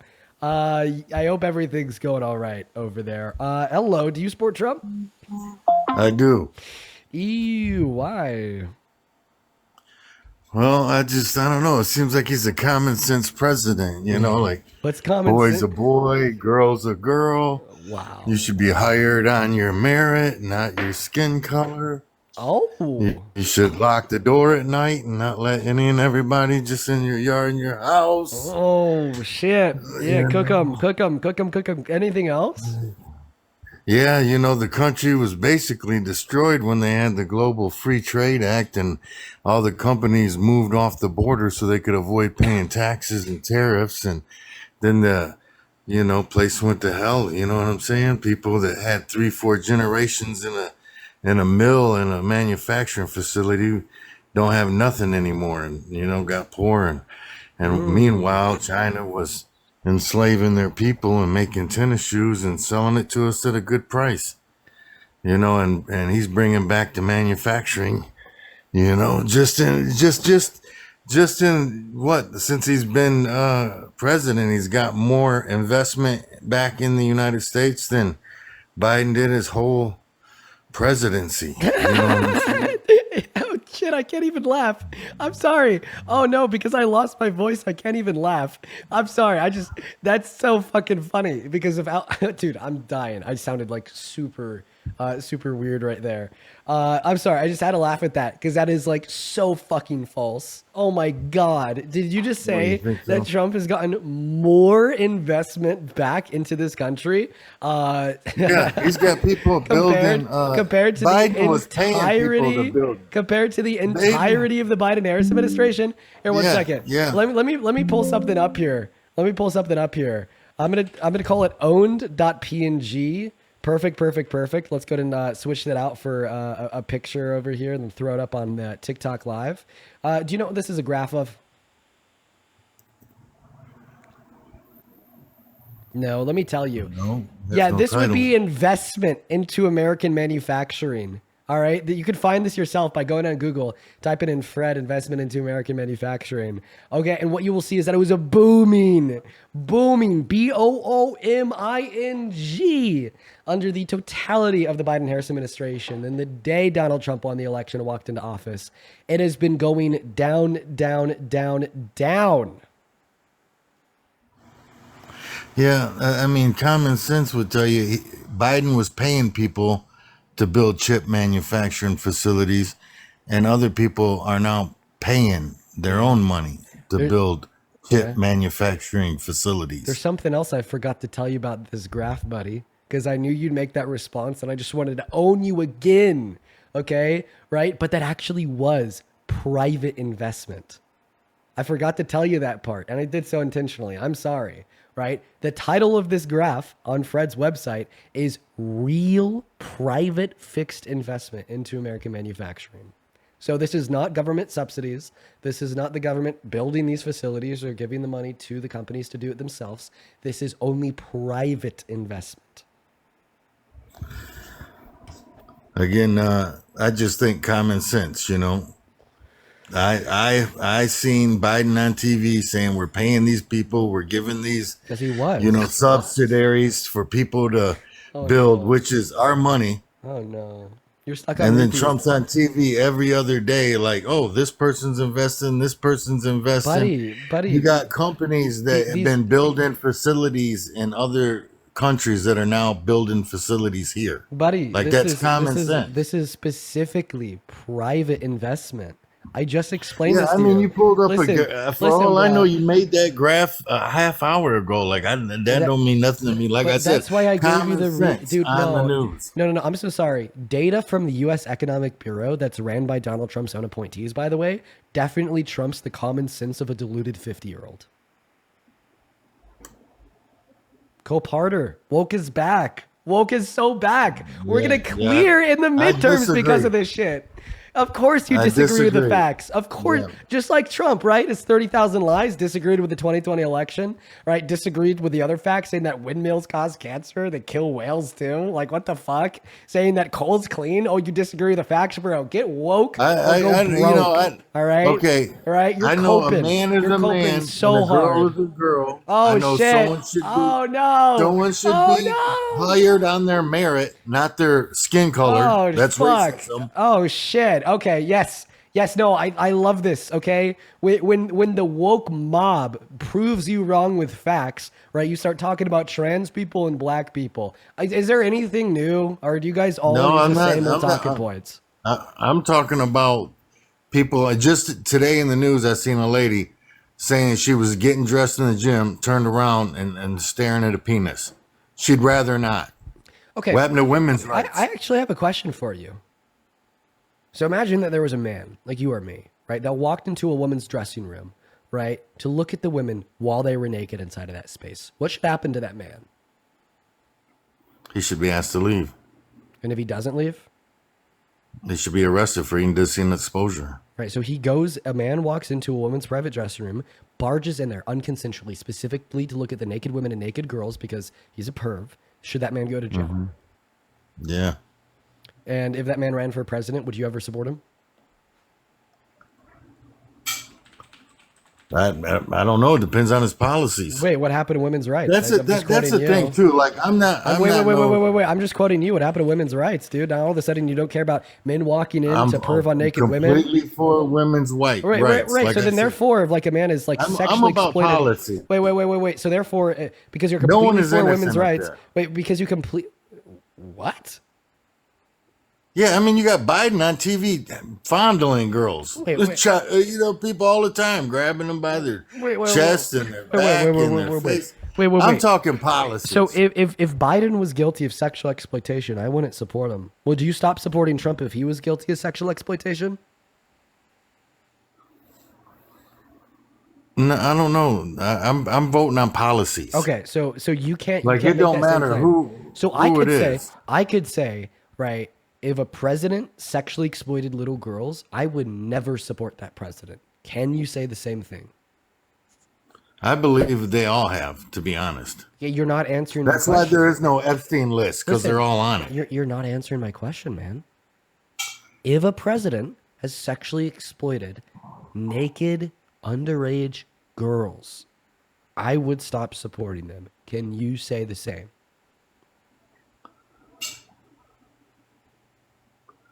I mean, yeah. I mean, you would seem so, but again, like it's you're voting for the lesser evil. Is it a yes or If a that no? person was gonna save the world, it wouldn't matter.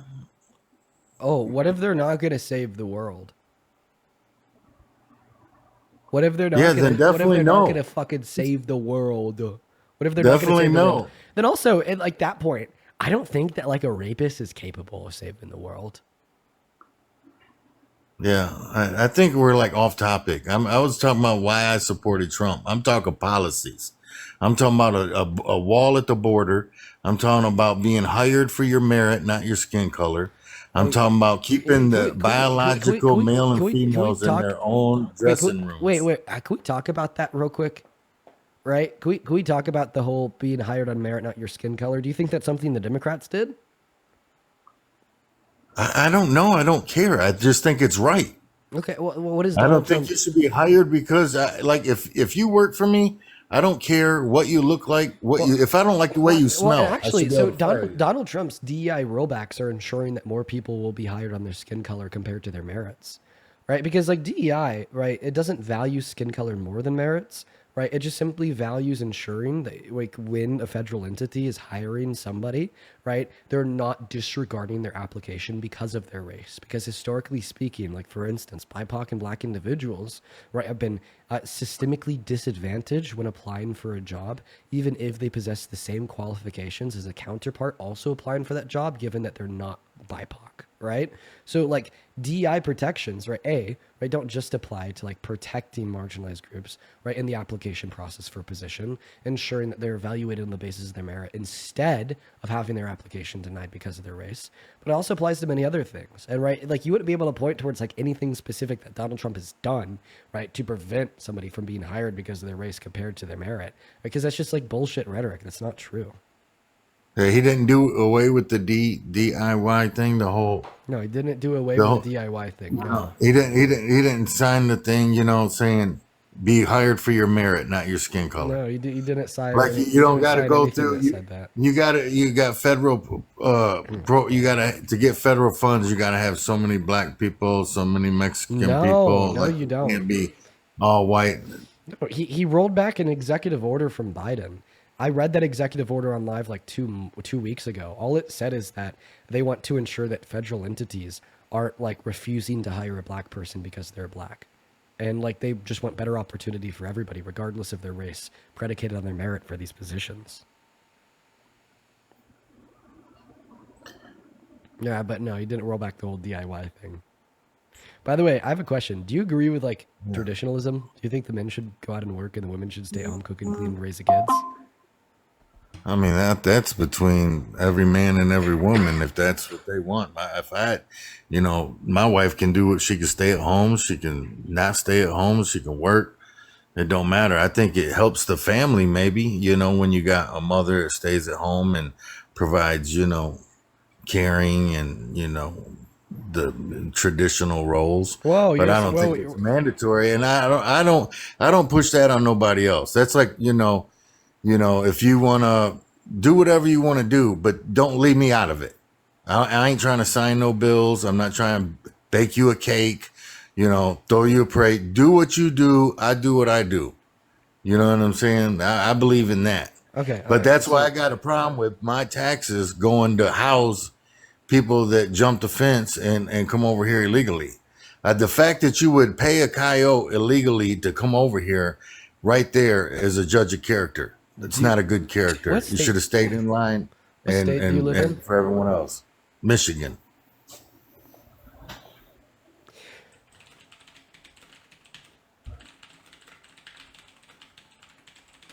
Give me 1 second.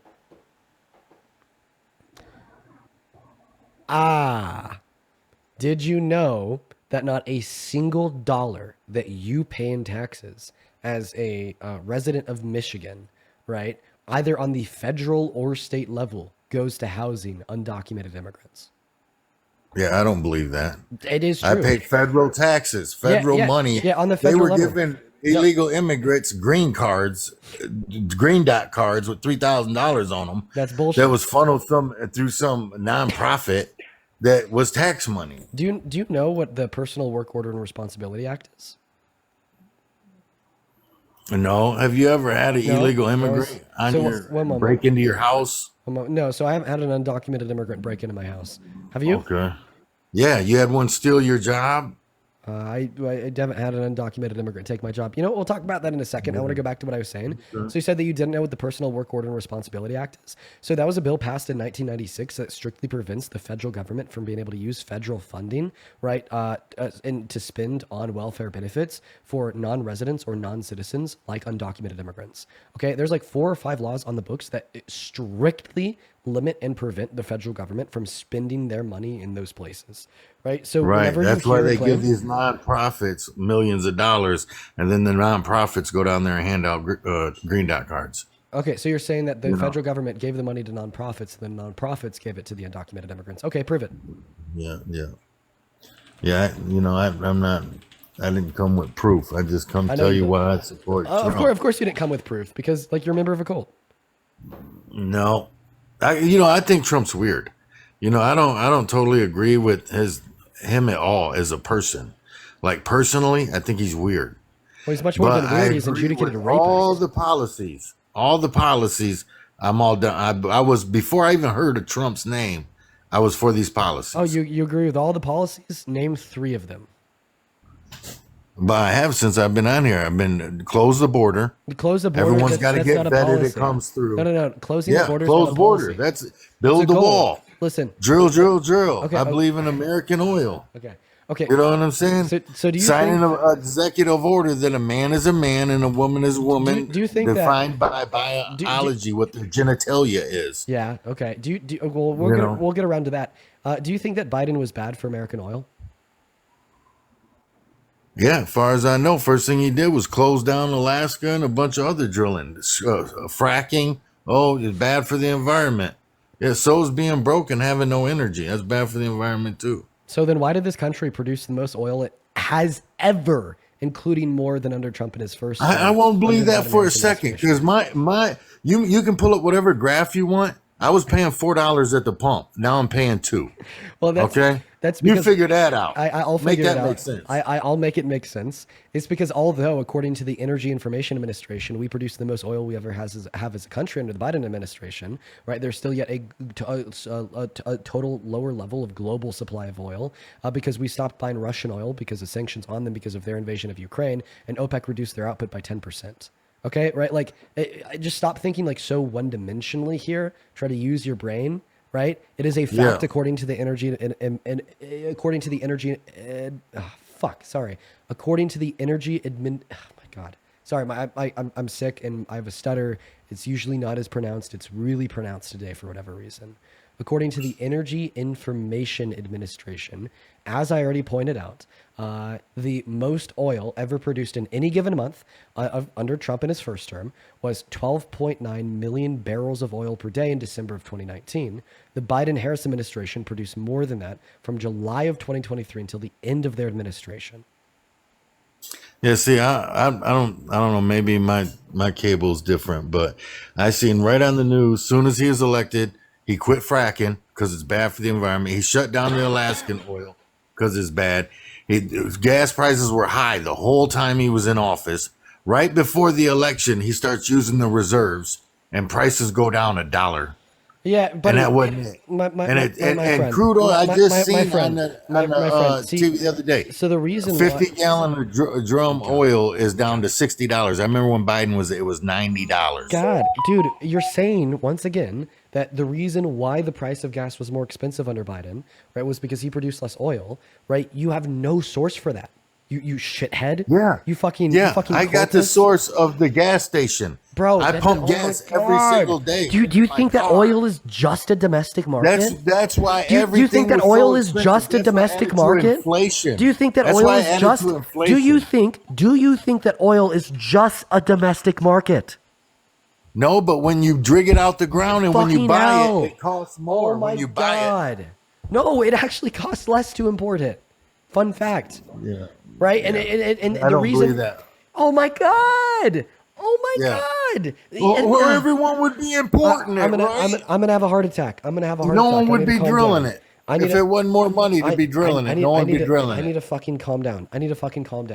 Okay, listen. Oh my God. Just like a fucking pencil produced in China costs less than a pencil produced in America. Does that still yet mean that there are no pencils produced in America?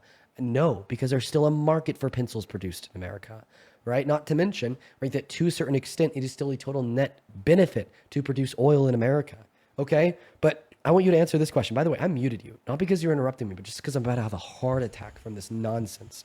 Why do you think it is the case? Oh, truth hurts.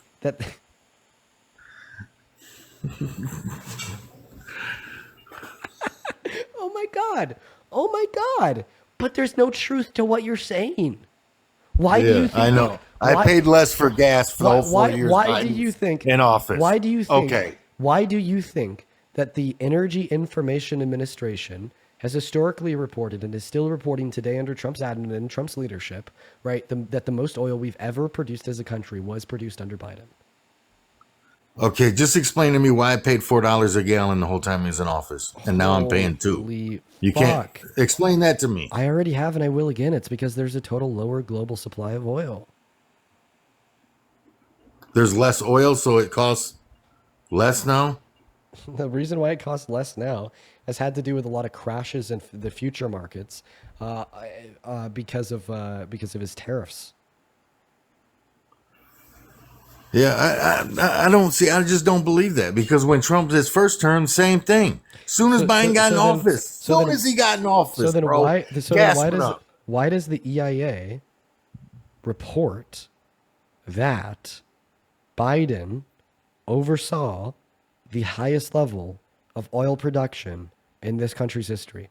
Genuinely. Well, I think a lot of times, you know, what we go through when we argue as maybe Republicans and Democrats is just like the Tylenol thing. You can get Tylenol and Tylenol can get 50 other people to write reports and do scientific studies that it bothers nobody. And then you can get a bunch of other people to write a bunch of reports and do a bunch of scientific studies that it does. Give me one person. You know, that's just like I can show you 10 bad black people and I can show you 10 bad white people. Give me one person. Give me one person, one report, one study, right, that says that under That's what I'm Biden, telling you, though, bro. produce the I'm most going oil on ever. common sense, what I pay at the gas pump. So you don't have a fucking report, you liar. Yeah, my report. I report to you. I'm paying $2 a gallon. This guy's and an I idiot. paid $4 a gallon during Biden's administration. This guy's a goddamn idiot. Leave my life. Yeah, I'm an idiot because I know what I paid for in gas. No, because you're arguing that we produce less oil, right, when Biden was president, right? And your evidence is the fact that you paid more for gas, even though I've already re-explained 10 times here that oil is a global market. And the reason why you paid more for gas under Biden isn't because we weren't drilling more, but rather because the world was producing less for the various reasons I've already given you. Well, I think it was the administration. Okay, give evidence for that. When Trump was in office the first 4 years, I paid $2. No fucking evidence. I'm kicking you. By the way, so I see everybody in the chat spamming that he follows kids. I've been looking through his following list for a second, and maybe I haven't clicked on the right profiles. I haven't been able to find any kids, but you know, I'll just believe you guys and get them out of here. Let's go to move on to the next guest. He was definitely, from what I did see, following a lot of young women. I didn't see anybody that I thought was under the age of 18. It's highly possible that maybe I just wasn't clicking on the right people. Hello? Hey, what's up? Do you support Trump?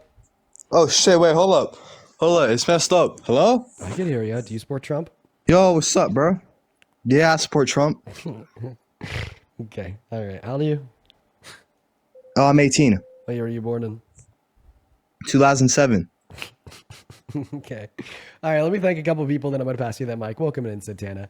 Kayla, thank you so much for. Oh my God, I can't even raise my voice. I'm sorry. I'm sorry, Kayla. You got to bring it down. Holy smokes. Yeah. Kayla. Kayla, listen, on a real note, I'm not going to be able to raise my voice here at all. But thank you so much for the $50 super chat, Kayla. That is so incredibly kind of you. Thank you so much for the love. I would really appreciate it if absolutely everybody watching right now could show some massive, massive love to Kayla down below in that comment section for the $50. Thank you, Mason67. Hey, don't be rude. Let him finish. Yeah, can you let me finish, little bro? What the fuck are you talking about? Let him finish. No, you didn't, little bro. Pipe down, kid. Yo, why are you mad? Well, I'm mad. I'm just, telling you to pipe down. Okay. Wait, hold on. I got a question for you, Dean. But I got to thank Jack for the $20 on Venmo first, who says, I hope that you feel better fast, and thank you for always delivering the truth nukes. Thank you so much for the love, Jack. Let's get to it. Jack W's. Ashley, thank you for the $5 for the cough drops. Lely, thank you so much for the $20. Thank you so much, Lely. That is Lelii, saying from personal experiences, tariffs hurt small businesses. Americans have hiked their prices so much even with tariffs. It's still cheaper to buy internationally. Absolutely. You were 100% right. And then Amanda, thank you so much for the $10 on Venmo, just saying that my voice needs a break. Yeah, we are very slowly reaching the end of the stream today. If it's not better tomorrow, I am going to take the day off. And then Crystal, dude, thank you so much for the $50 over on PayPal. Thank you for the love, Crystal. Crystal with the $50 says, Dean, it looks like you're not feeling well. Please take care of yourself. Thank you. Thank you so much, Crystal. And don't worry, I am taking care of myself. Probably the worst thing I'm doing for my health right now is coming on live and just destroying my voice. So if it's not better tomorrow, I'm not going to be on. But thank you so much for the $50, Crystal. And then Sean, thank you so much for the $20. And here's $20 for some honey. Ooh, thank you so much, Sean. I'm going to have to go out and buy some honey. I need some of that shit. Thank you so much, Sean. You are awesome. And then Laura, thank you so much for the Lauren with the $10 who says, I'm 18 as of 1 hour ago. Can I get a little happy birthday? Happy fucking birthday, Lauren. Hell yeah, live it up. That's a big one. Big 18. Thank you so much happy for the birthday, $10. Lauren. And then Avin with the $10. Thank you so much for the love, Avin. James with a 5 and Mel with a 5. If you're watching right now and you would like to support me, you can find my Venmo, my PayPal, and the link tree in my bio and TikTok on the top of the phone screen or in the pinned message of the YouTube stream. But anyways, go ahead and take it away. Parrot, why the hell do you support the worst president of your? Okay, wait, hold on. That. I got a question though, right quick. Yeah. Okay, so do you hate Trump or the entire Republican side? I hate Trump, and like the only like Trump supporters that I really hate are the ones that support him because they're evil. Okay, that's all I want to ask. Yeah, but I'm not gonna lie. I don't like hate Trump supporters that like support him because they're misinformed or ignorant. Like I heavily like frown on them, right? But I don't hate them. Yeah, you did. Just I think the misconception is that that we openly just hate anyone that's MAGA, but I tend to believe that most people that believe in Trump were swindled, and they fall for the propaganda, and that's why a lot of times when you educate them, they don't know a lot of the actual facts. So. Yeah, and I don't know. You know, like I think that also like if I were to like say that like I hate Trump supporters, right? Well, then the reaction of Trump supporters hearing me say that is going to be, well, fuck this guy. I'm not going to talk to him. So then I'm going to be less effective at changing minds. What's absolutely. up? What's up, Logan? Do you support Trump? Yeah, I do support Trump. How old are you? I'm 18, August 17th, 2007. Okay, and could you repeat that? August 17th, 2007. Okay, so why the hell do you support the worst president of your life? All right, I support Trump because he's talking about giving Charlie Kirk the $5 bill instead of Abraham Lincoln. You're trolling. Yes, give the. And I think he deserves it. Yeah, the podcaster deserves it more than the president that freed the slaves, right? I think he does. You're fucking right? crazy, Logan. Why do you think he doesn't? But you're under the age of 18, dude. Fuck, you're insane, Logan. You're like actually insane. See, well, I strongly dislike people like that. What's up? Do you support Trump, the wise one? Oh no. Based. Moving on to the next guest. We're probably only going to do debates for another 30 minutes. Guys, if you're in the queue, make sure that you are 18 years of age or older. You are a Trump supporter in the United States and you have not been up here before. Please respect the boundaries of the live, especially because the live is not going to last that much longer. We are looking for some debates. Make sure you are ready to debate. Hello? I think you would be on the same side. Hello, Caleb. Do you support Trump? Yeah. So I'm sorry, I'm his buddy, but he's over here. Can I hand you to him? I'm not doing this shit. Bro, you said you want to debate him. No, I didn't. You said go on and debate him. Caleb, come on, let's talk, man. Are you scared, Caleb? Come on. Yes, you are. You fucking liar, dude. You just don't want to debate him. No, I'm on the phone with my father. Debate, bro. We got on. Come on. Hey, look, Dean. I'm gonna save you the time. All right. Yeah, tell Papa you need to head out. You know. I literally hung up on him. You can't be mad at Not me. on the phone with the Bro, fucking. he's hella racist. I'm not racist. You say the N-word, bro. No, I don't. Oh, really? No, there's no proof of that actually. Oh, okay. Yeah. What about when you rap songs? Are you singing it when you rap? I don't listen to that. I listen to like Metallica and shit, bro. Sure. Okay. Listen, I'm gonna be honest with you, man. You should stop saying slurs like the N-word. And there's a couple really good reasons. Okay, can I give them to you? No, he left. Okay, I'm gonna quickly go over like a recap, like shortly, of why I just think like white people shouldn't say the N-word. The first reason is like it's obviously right, you know, the N-word is a word that was used to materially harm black people for generations and still is in many scenarios. It perpetuates systemic racism. You should not use the N-word. But the second reason is it makes you look so stupid. Okay? Right? Not only is it racist, not only does it perpetuate harm, but it just makes you look dumb as hell, dude. Like so low IQ.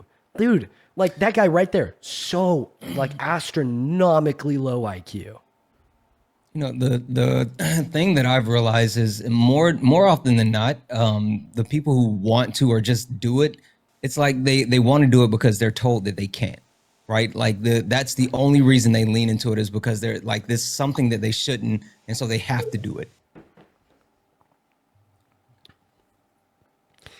Yeah, we're gonna go to get that next Trump supporter up here right now. We got Derek loaded in. A couple people to thank here as well. Thank you so much for the $20 over on Super Chat. But for whatever reason, the Super Chat's not loading. When it does load, I'll happily read your name off. It's just not loading right now. That's really weird. Okay, odd. What's up? Do you support Trump? I support your vape pen. It's not a vape pen. It's an anxiety pen. Get it right, buddy. It's lavender. Derek, are you a Trump supporter? I mean, are you? Would you like to debate? Do you have any reasons that you actually support Trump, or are you here just to troll? I support the vape pen and Parker's mustache. It's not a vape pen, Derek. Fuck you. Fuck you, Derek. Fuck you. Lexi, thank you so much for the $5 on PayPal. Who says I used to support Trump and you've changed my perspective. Thank you for the love, Lexi. That's awesome to hear. You're why I do what I do. And then Stephanie, thank you so much for the $13 over on PayPal. Thank you so much, Stephanie. Who says, would love to see you debate someone regarding gun reform and whether the Australian approach could work in the U.S. I'll have to do that. I'm going to need to study the Australian approach a little bit more, but I've heard that you guys have it down pretty fucking good. And then over on Venmo, Mark, thank you for the $5 saying, get better, Dean. I appreciate you for that love, Mark. Scarlett, thank you for the $10 saying hot water and lemon and honey will help your throat feel a little bit better. So funny enough, my throat actually doesn't hurt.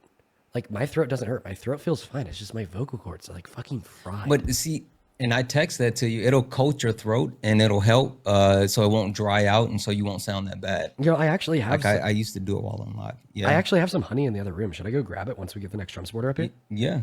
Yeah. If you want, I can try to grab some people. I mean, I can bring them up. But hot water, lemon, and honey. All right, I'm just gonna go grab some fucking It helps. Honey. Okay. What's up, Andy? Do you support Well, Trump? honey helps as well, like a spoon. Yeah. Do you support Trump, Andy? Banned. All right. While we're looking for the next Trump supporter, Ethan, thank you so much for the.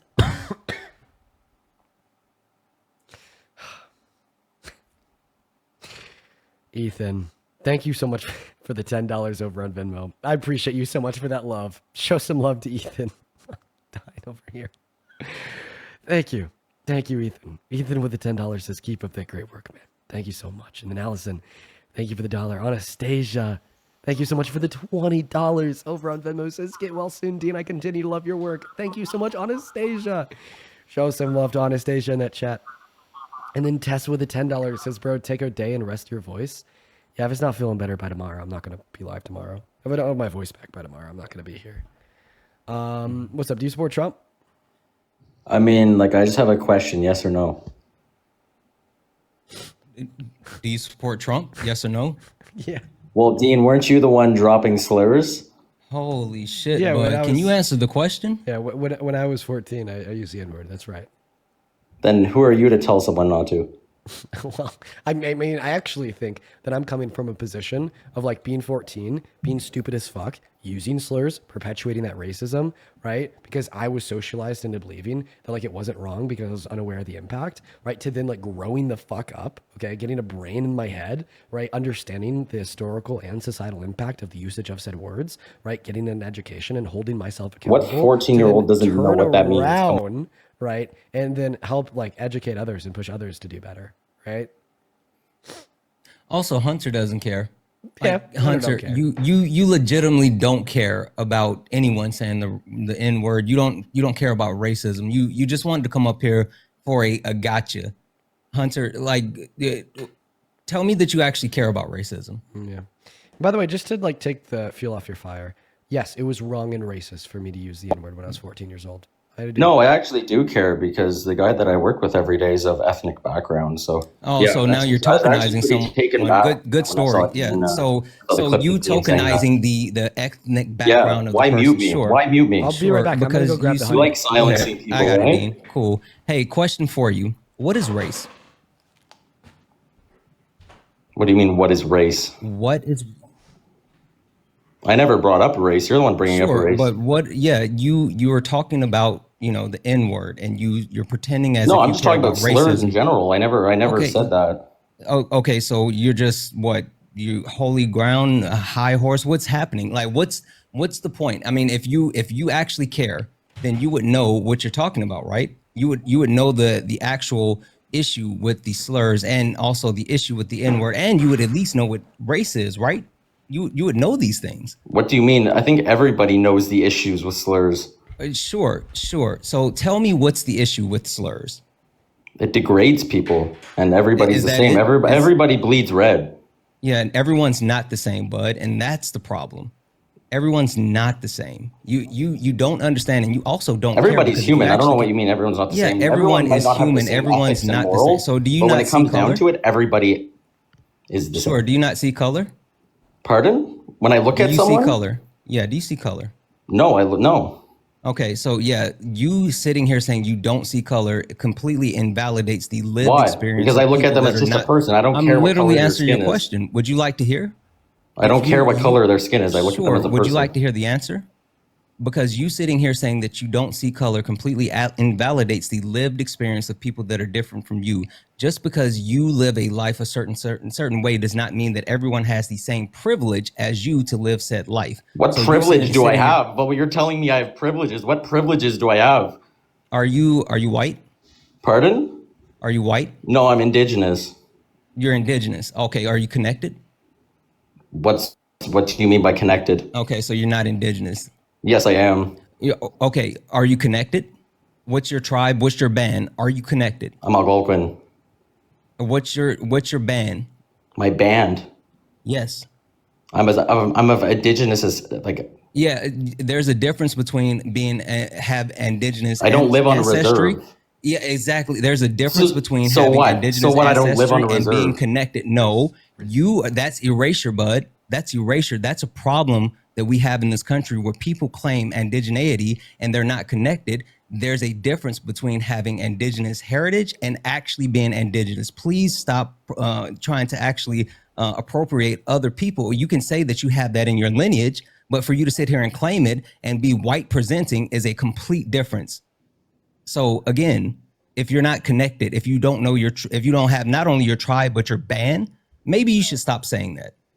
Well, I don't walk around telling everyone. You're the one who You just asked, told. so. There's like 13,000 people on TikTok, with probably like another 3,000 on YouTube. You just told a shit ton of people that. Yeah, because you asked. I didn't come on here and say Exactly. So I said, "What's you're white presenting? You're white, bud." Sure. So you have exactly. Are you a man? Am I a man? Yes. Yes. Are you part of the queer community? No. Okay. So you're a white presenting man in America that's not a part of the queer community. Do you have a disability? No, I wouldn't say a visible disability, no. Okay. All right. So yeah, you absolutely have privilege. Can you explain the privilege to me, please? Sure. You're a white presenting man in the United States of America who you sit at the top of the patriarchal system. You have no blockers that are inherently in front of you to be able to succeed. Like literally, you are set at the front of the line to be able to achieve whatever you need to achieve. No. Yes. No, that is not. Okay. You're just coping. Yeah, just because you don't understand intersectionality, just because you don't understand systemic racism, just because you don't understand transphobia, homophobia, you don't understand those things doesn't mean that it's not true. It just means you don't know things. I don't know things. Okay. You literally don't know things. You came up here talking about ethnicity, which ethnicity is different than race. Cool. All right. Exactly. You talked about your ethnic friend, but you don't know the difference between ethnicity and race.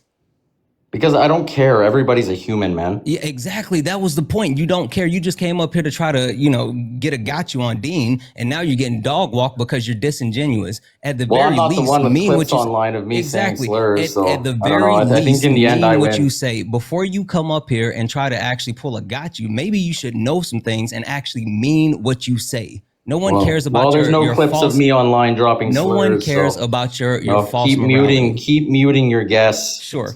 Now, would you like to actually have a debate? Would you like to talk about Trump now? Are you done whining and crying? Would you like to talk about Trump? No, I'm not political. I don't support any party. Okay, then fuck off then, bud. What are you doing up here? This is a political live.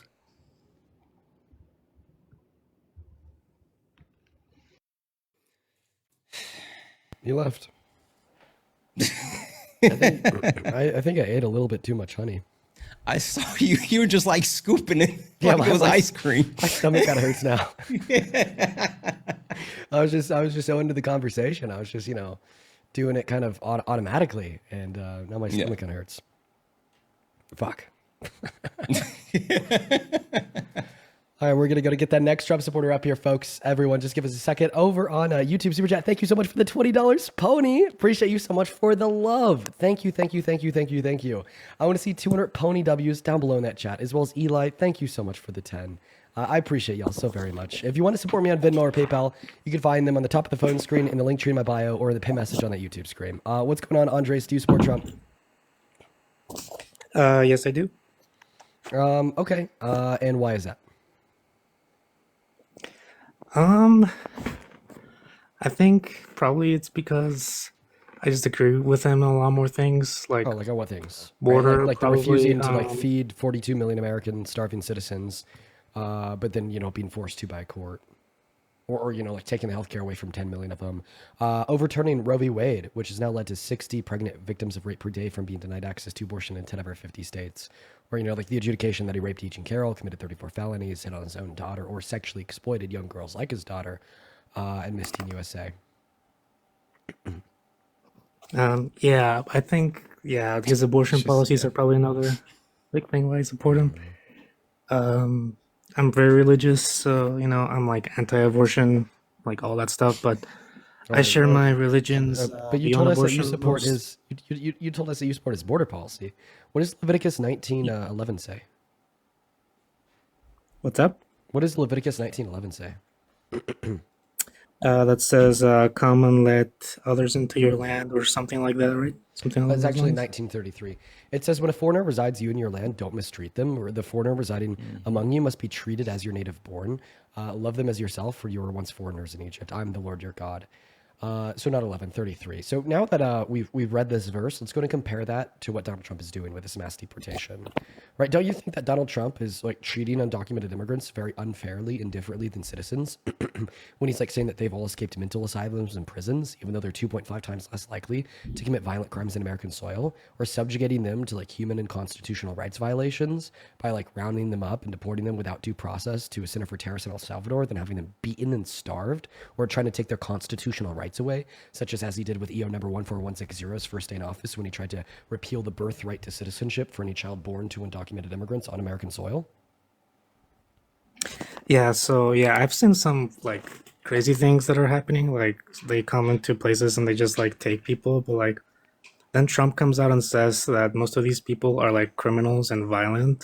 But like I'm not sure how true that is. I mean, So I mean, if you think it's okay to like mistreat like violent criminals, then why do you support a violent criminal as a president of America? what has he done that's violent? He raped Eugene Carroll and sexually exploited naked little girls and naked women at Miss Teen USA and Miss USA. Hmm. All right, you got me there. Yeah. Okay. Yeah, you got me there. Sure did. Here, let me thank you just a couple people real quick, then I'll pass the mic back to you. Paris, thank you for the $3 over on PayPal. Thank you so much. Caitlin with the $10. Appreciate you so much for the love, Caitlin. Daniela with the $10. Thank you so much, Daniela and Caitlin. Hector with the 5. Laura with the 5. And Larry, thank you so much for the $50. Oh my God, listen to me. I sound insane. Thank you for the $50 over on PayPal. Thank you so much for the love, Larry. Show some fucking love to Larry down below in that comment section, literally right now for the $50. Let's get 500 Larry W's. Larry says, fighting martial law. Thank you so much for the love, Larry. Huge shout out to Larry down below, as well as I'd love to show some massive, a big ol' thank you to Valerie for the $20 on Venmo, who says thank you for all that you do, changing minds one at a time. Thank you so much, Valerie.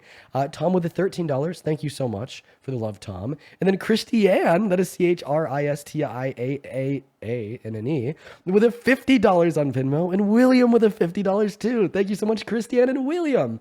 Christiane says, take a break and save your voice. It'll only get worse if you don't rest it. And then William says, I voted for Trump, but I wanted to apologize for all these other idiots. Some people can be ignorant. I'd love to come up and talk to you, but I'm also sick and have no voice. William, you should join the live if you're telling me that like you're still a Trump supporter. But anyways, I appreciate you both for the $50, seriously. And Christiane, thank you so much as well. Yeah, I do need to rest my voice. If it's not doing better by tomorrow before the stream, then I am going to take the day off. And then Rebecca, thank you for the $15 on Venmo, who says, for my daughter Anna. Well, thank you so much, Rebecca and Anna. That is so very kind of you both. And then Alyssa, thank you for the $5 on Venmo, and Jocelyn with the $5 as well. Santana, you got your hand up. Go ahead. Yeah, just a couple real quick. Scott, thank you so much for the 20. David, thank you so much for the 20 as well. Lauren, thank you for the 20. Crystal, thank you so much for the 25. You're freaking awesome. Christina, thank you so much for the 10. You know we're gonna cook them every time. And Nicole, thank you so much for the 20. That's my go-to line. All right, so anything else, Cass, insofar as why you support Trump as president?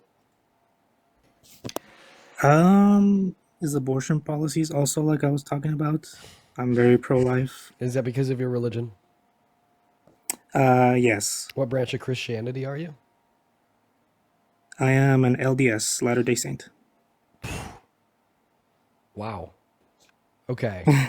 What? I rarely get to talk to Mormons on the live. Do you think that when you die, if you're good enough, you'll eventually be the god of your own world? Not necessarily. I mean, there is some controversy. Like people will like demean our religion because think that we believe that once we die and everything is over, that we'll rule over. And by the way, create our own world. Yeah, you're also like not even a Christian. Like Mormons aren't Christians because you guys are very heretical and deny the Trinity and the Nicene Creed. Yeah, we believe in an open canon, so we believe that there's still like things that can be added, and well, I understand that you believe that things can be added. Like that's not necessarily contradictory to the scripture. But what is contradictory to the scriptures are things that you have added. Sorry, what was that? What is contradictory is the things that you have added, like the denial of the Trinity. But regardless of that, do you guys believe that some sins are worse than others? Yes, I actually I go to BYU Idaho. It's a university here in Idaho, and we were talking about this in one of my classes. Yeah, generally speaking, the worst sin is like child neglecting, or like or just neglecting your child, sexually abusing them. Yeah. Okay. So or anything like that. you believe in that? Listen, I'm gonna have to find another way to go about this. What I'd say is that you shouldn't force everybody else to attempt to conform to your religious values, especially considering how like crazy your religion is, how unfounded and unlikely it is to be true. Right? You're basically telling me, right, that a couple hundred years ago, some crazy dude looked at golden tablets, threw a hat and a rock across the room, translated some words, and because of that, right, all of a sudden now you think that women and girls should be denied access to abortion. I actually think I still think like it's morally wrong. Like, I think all life is valuable. I think that life begins at conception, and I think that it should all be protected because, like, what are the chances that that child is going to go on and do something good for us? For humanity. What are the chances that they're going to go on to be Hitler 2.0? Yep. Yeah, but like you gotta take that chance because, like, what if he ends up doing good? It's like, well, good, So if my dad pulled out, would I be here today? Like 50-50, I would say, because the polling method is not very. No, effective. yeah, that's probably what you learned at BYU. What's more effective? What do they fucking call it? What do you do when you shake the bed frame? Soaking. Yep, Yeah. they do soaking. Is soaking more effective? and they have sex sheets, but that's a thing. Oh no, sex pajamas. Yeah, I'm getting off topic. Sorry. Listen, so assuming that if my dad pulled Yeah, out, sorry. right, I wouldn't be here today, right? Does that mean that if my dad were to have pulled out, that would have been the elimination of the chance of like his future potential child doing good?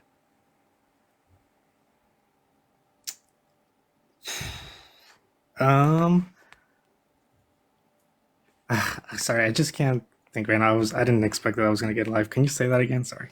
Well, you said that abortion is wrong because it eliminates the future potential of like this child doing good, right? But like if my dad pulled out, right, and conception didn't occur because of that, pregnancy didn't occur because of that, childbirth didn't occur because of that, my life didn't occur because of that, then that would have been eliminating the future potential chance for a future potential child to do good. Thereby, it would be like just as wrong as abortion, because the same reason why abortion is wrong would apply. Okay, I see what you're saying. I don't really know how to respond to that. I've never really been hit with that. Yeah, you got me again. You got me there again. Dude, we're cooking. I'm like sick as hell. Got some brain fog going on. Can barely speak, and we're still cooking. Go ahead, Santana. I kind of only feel like doing mine now because like he voted on it. Question for you: how do you feel about the current government shutdown and SNAP benefits being denied? Um, I'm gonna be honest. My feed is very Fox dominated, so it's been a bunch of. All I know about it is that it's the longest government shutdown Right, in the but how do history you of feel people. about like the SNAP benefits not being distributed to 42 million Americans? Do you think that that's a good thing? That's That's a like bad. that's for like food, right? SNAP Yep. benefits. That's Mhm. food, right? So I feel this is gonna sound crazy, but I feel like wouldn't the solution just be for these people to just get a job and just Okay, cool. large SNAP What about benefits? healthcare? Do you think like yeah, what about like the people that are gonna lose access to the Affordable Care Act, Obamacare, right? They're trying to get certain people off Obamacare. How do you feel about that? I have mixed feelings because I think for the longest time when my parents and I moved to the United States, we had Obamacare. So I don't know how I feel about people losing Obamacare because we were on it. So I kind of have mixed feelings about it. Okay. Do you think you said you go to BYU? Do you think everyone should be able to attend college for free? I do believe everybody should have a right to like get their education, and just seek a higher level of education.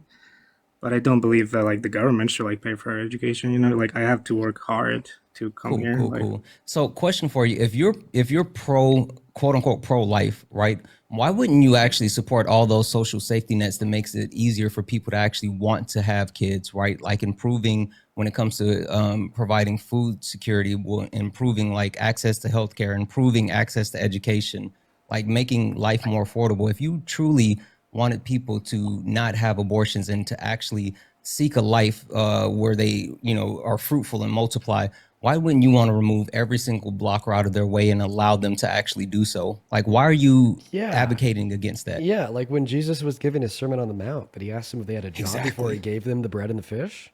Exactly. Before you get this fish sandwich, I need to see your paycheck stub. Like, what are we doing? so you're saying that why shouldn't I support like all of these benefits that will make people's lives easier if I am pro-life? That's what you're saying, Right. basically? What I'm saying and generate like better economic outcomes, by the way.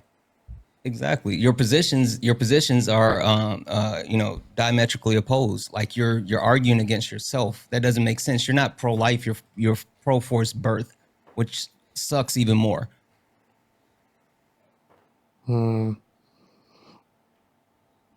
Yeah, I guess I would say that the SNAP benefits that thing should come back on. I guess like some people definitely need them, I guess. Okay. Thanks, Andres. You have a good rest of your day, man. We're going to move on to the next Trump supporter. you. Let's go to get that next guest loaded up in the box. All right, guys, let's go to get that next Trump supporter loaded up, guys. This is probably going to be like one of our last guests of the evening here. I'll try to do a couple more here. By the way, if you're watching and you want to support me, you can find my Venmo and my PayPal in the link tree in my bio on TikTok and the pin message on the YouTube streamer right on top of my head. What is up? Do you support Trump? Are you talking to me? Wow. Hello? Pretty decent. I love Donald. He's a fantastic guy, and everybody's thinking it. You can ask anybody; they'll tell you we're bringing in a lot of tariff money. We got a lot going on. What do you think? I don't know much about you. You don't seem too bright, to be honest with you. But what do you think? Listen, man. I'd say like the voice is like a good like Trash. 5 or 6 out of 10. Like not that good, but like the tonality of it and like the delivery, words, yeah. the delivery Yeah. was like spot on. Yeah. Yeah. The impression was trash, but the delivery was actually good. Yeah, the delivery was actually like pretty fucking great. We're gonna go to get that next guest, Austin, loaded up in. Edgemaster, thank you for the $20 on YouTube.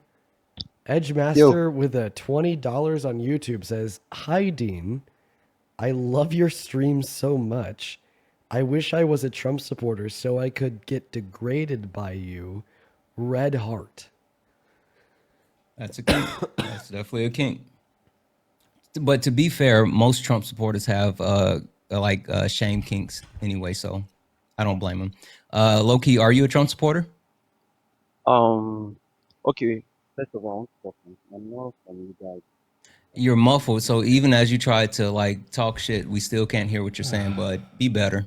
Okay. Fix your mic. What's up, man? Do you support Trump? Can you hear me now? Yeah, are you mad? Can you hear me now? Okay. I'm not really from you guys. I'm from like Nigeria. So I wanted to ask a question. Well, shout out to you, man. Unfortunately, we're just looking to talk to Trump supporters from America. You do take care. We're going to get that next guest loaded up in the box right now, y'all. We're going to go to get that next Trump supporter connected right now. Oh, my God. Holy shit. I'm like kind of scared to read donation messages now. I was about to say, oh, don't scream. Yeah. Like you look like you were gearing up to like. Oh, no, I can't. I can't even. You got to raise keep my it low. voice. Dude, yeah, I think when I get off, I'm gonna do something nice for dinner. Something nice. I'm gonna try. What's up, Wood? Do I you had a support Trump? tomahawk yesterday. Holy shit, man. All right, flexing on him. What's up, man? Do you support Trump, Wooden? They're not even here, so we're gonna move on to the next guest. I'm really close to ending my stream here. I don't blame you. I'm getting progressively more and more quiet every second that passes. Bro, you can't buy a tomahawk with EBT, bro. And Dean, you speak like you have estrogen pumping out of your veins. What do you mean? Oh no, bro. You just have a buy lot a tomahawk with EBT. No, you can't. Okay, so I speak like I have estrogen pumping out of my veins. How so? Just the way you speak, bro. And you just mute people because you have like a power ego, bro. You just have a little power trip every time someone's cooking you. You just mute them. Okay. Well, I mean, I already know that you're wrong if you think I mute people when they're cooking me. But anyways, just speaking about like testosterone and estrogen here real quick. What are your test levels? 2000. 2000 what? 2000. I pin trends, so you know. 2000 what? Nanograms per deciliter. Wow. So you're at 2000 nanograms per deciliter. So Yeah. basically, what you're Did you telling just me- admit to juicing? So basically, what you're Yeah, I telling me did. is that you're balding at 18 and you're going to be dead by 35. And by the And way, with the back acne and all of it. Yeah. By the way, I just want to be the first one to tell you this if you haven't heard it already. I honestly don't doubt that you probably heard this from your ex-girlfriend. The only the perfect example of the male ego and power trip would be some intellectually lazy 18-year-old boy pumping tren to try to get his biceps bigger because you can't do it. Wait, why do you naturally. keep muting me, bro? Arnold mogs you, and yeah. I mean, at least you said you didn't mog me. I mog you and I'm I natural. mog you. No, you're small, bro. Your biceps are like 14 inches, bro. Max. No, I wish. Max. That's not true.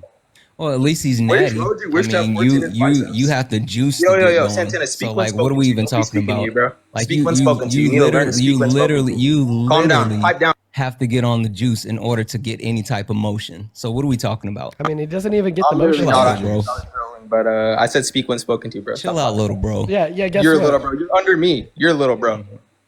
Yeah, that trend's not going to change the restraining order your ex has on you, my man. Why do you keep muting me, bro?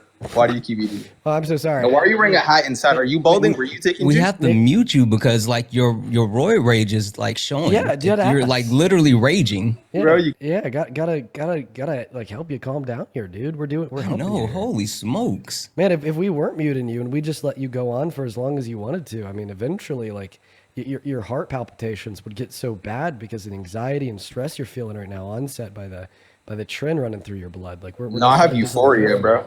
I have euphoria running through my veins, bro. Hey, I feel do you mind if I amazing. ask you a question? I actually do mind. Can he take off his hat? I want to see if he's balding. The answer is yes. His testicles have already started to shrink.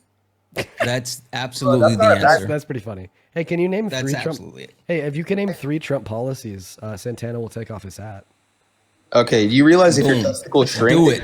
I'll take that bet. Right? Do it. It's actually a compliment. I'll take that bet. Do it. Testicles shrink, your meat looks. Name Do it. Name 3 Trump policies, and Santana will take off his hat, little boy. Do it. All right, I'm gonna say what the other guy said. The border, That's drill, not a drill, policy, slap drill. nuts. The Those aren't policies. The border is a fucking thing. Drill. The border is a thing, not a policy. Like, imagine that I asked you for like a Trump policy, and then you said red shoes. Like what? Red shoes. Like the red shoes are a thing. They're not a policy. The border's a thing. It's not a policy. You idiot. And for the people in the chat saying that he's Googling it, bro doesn't know how to type. King You think he knows how to use a computer? He's not Googling bro. shit. I We're do not know. worried about that. And I also know I'm not balding like you. Mm-hmm. Hey, how about those policies, bud? Actually, I told refute you. that. Drill. Would actually refute that. You definitely are balding. If you're on trend, you're balding. Absolutely. Yeah. So Absolutely. do you know More what, than I'm do you know bald, do you know what causes male pattern baldness? No, I don't. Because High it's- testosterone levels. Well, it's high DHT levels on your scalp, Mhm. and Okay. DHT levels in your scalp, right, fluctuate predicated on, like, generally speaking, in association to your overall test levels, right? So like when you pump your fucking, your veins full of trin because you have like a lot of issues and you want to make yourself look better. Which, by the way, man, like I've actually been there a lot myself. Like steroids are never the answer, and like I know that like I'm flaming you right now. That wasn't supposed to be flame. That was like actually like real. Like steroids aren't the answer, bro. But anyways, that increases the level of DHT found in your scalp and causes like a lot of balding. So when you said I'm not balding, you are, or you're like you probably are balding. I definitely have more hair than you. More hair Just than saying. me? Yeah, I have more hair than you. Like I could see your scalp. Your hair is thin, bro. It's thinning already. So Well, actually, Does no. your- My hair's getting thicker because I'm on pills for that shit. oh shit. Yeah. Does your back look like a connected dot board? Like Yeah, can you No, it actually draw doesn't. I'm from doing bump to bump. No, it actually doesn't at all. I'm doing the opposite of balding right now.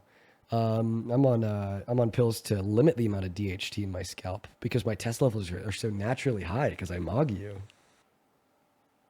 Is that good rage bait? Definitely don't mog me. I have bigger arms than you, bigger No, chest than you, no, bigger back than you, listen, bigger legs than you. Listen, your arms are I'm they're taller than tiny. you. Your arms are tiny, bro. And I'm taller than you. Your And arms I are weigh more tiny. than you. No, And I'm leaner than you. No, I gotta say, man, you're probably like 95 pounds, tiny arms. I'm no 187 chest. pounds lean, Doubt and I it. mog you. Doubt it. It's in my pin profile. I don't really care. Debatable. I I don't- don't look at it. He's Can one. you He's prove it, 105 buddy? max. Wait, yeah, I'm can you- 187. 105 max. Again, bro. I said Wait, speak wait, when can- spoken can- to. I can don't we know see why the you're scale? talking. 105 max. Can we see the scale, buddy? Can we see the scale?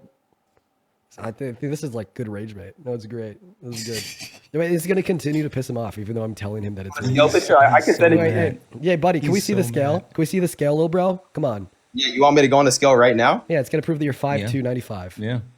Okay. Exactly. Okay. Go on- go on the Turn scale. my camera on or something or what? Yeah. Go on the scale. Okay, bet. Hold on. Come on, buddy. Go on the scale. Okay. All right, hold on. My brother's playing Fortnite right now. Hold on. Where- Really quick, a couple of thank yous. Lori, thank you so much for the 20. I really appreciate you, and I'm glad you enjoyed the education. David, thank you for the 111. Yeah, he's about to do that now. And massive fucking W's, massive W's for Stephanie how for do the I flip the $100 camera, bro? donation. Stephanie said you deserve more recognition. Stephanie, thank you so much for the $100. That's fucking Right. wild. Step on the I scale. really appreciate you. Thank you, Stephanie. 191. Yeah, buddy. Take your thumb off it, kid. Exactly. I'll What did, stand on it again. Yeah, Okay. wait, no, what do you, we can is see someone pushing down on Yeah, him? can you take the backpack off? There's nobody on here, Could just you me. Can you take the backpack off, buddy? Easy cope. Oh, wait, also, I told you to get on the scale and you did. Good boy. Okay, I still mog you. Good Bigger boy. than you, stronger Good than boy. you. Good boy. Here's my dog. Good boy. Good boy. Yeah. Good boy. Here's my here. Good boy. Hey, good Yeah. boy. Good boy. Good boy. 1 second. Good boy. Good boy. You listen. You listen to me. That's supposed to make me mad or something? Well, no, it doesn't Is make that you supposed mad to- because you're a good boy. Is that supposed to make me mad or something? That only make bad boys I'm bigger mad. than you, stronger than you, Wait, taller than you, wait, one have more second. hair than you. That only makes bad boys mad. Okay, but you're a good boy, so it doesn't make you mad. So thank you for affirming that you're a good boy by telling me it doesn't make you mad when I call you a good boy. Are you triggered? Do you need your anxiety pen or whatever you call it? No, man, I'm doing all right. Is No, this man. protection? I have a voice crack. You know, Dean, I would like to see his clavicles. Let's what do your calves look like, I'm bud? done- I'm done with it. When's the last time? Oh, Dude, I swear to God, low IQ gym bros are so easy to rage bait. oh, so I can't believe he actually went and got on the scale and turned. Dude, I was literally like this is rage bait, but he's still gonna do it, right? Dude, like He's so still gonna do it. so one dimensional. What's up, Joe? Do you Your support boys. Trump? I do. How old are you? I'm 16. Fortunately, you gotta be 18 to be on TikTok Live, my friend. You do take care though, Joe. You do take care. Moving on to our next guest. Nova, thank you so much for the $10 over on PayPal. Thank you, Nova. I appreciate that. Show some love to Nova down below.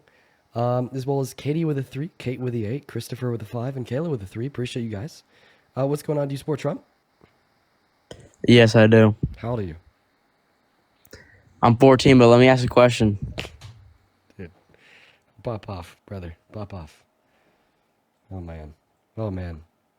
Let's try to get that. Looks like the judge just permanently blocked Trump from being able to deploy the National Guard into Portland for ICE protests. Great. I thought that already happened. No, there was a temporary block put in place, but this is a permanent one. Oh, sweet. You know that they're going to appeal that. Yeah. They finally just dropped the appeal for the SNAP benefits. Yeah. Like, completely dropped it. Yeah. Yeah, I'm happy that the courts are holding him accountable. Yeah. All right, guys, we're going to get the next guest up here. This is going to be the last guest of the night. Hey, Derek, do you support Trump? Shove your fist up your ass for a galaxy. Jesus Christ, Derek. That's weird. I don't think I'm. You're weird. I don't think I'm going to be doing that, Derek. So yeah, keep the $10, my friend. I'm all right. I was about to say, especially not for a galaxy. What are we talking about?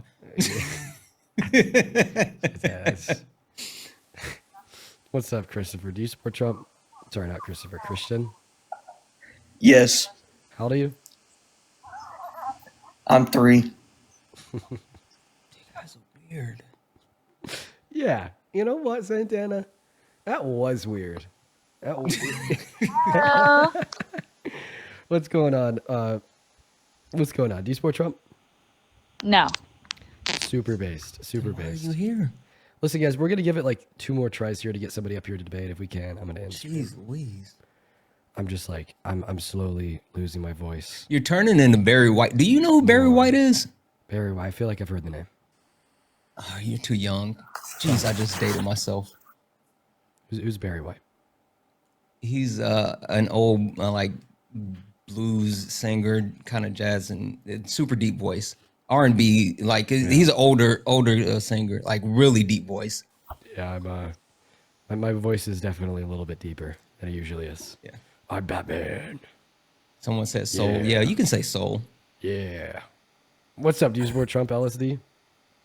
Hey, I really don't. I just wanted to say a really quick thing. This was a long time ago about racism. I wanted to talk to that Hunter kid and just shout out and say, hey, when you said you didn't care, apathy is also privilege. It's not just conscious hate. And I just want to throw that out there. Have a good night, guys. Cook.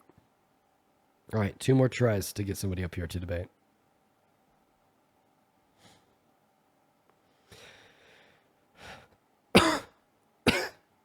Oh my God.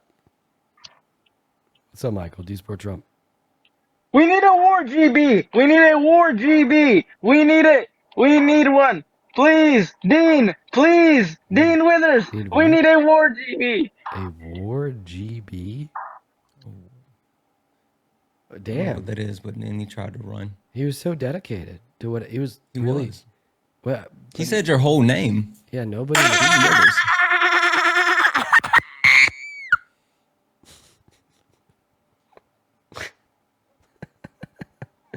That's totally some shit I'd do if I was like 12. Yeah.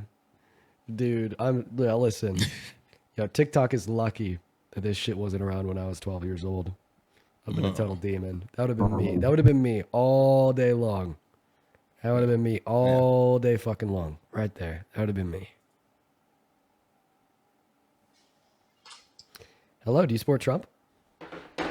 Yeah, I think you can tell. Hey, Dean. How old are you? Dean, why don't you take a walk with me, bud? Walk to where? Why don't you take a walk with me? No. Come on. Let's get on the treadmill, Dean.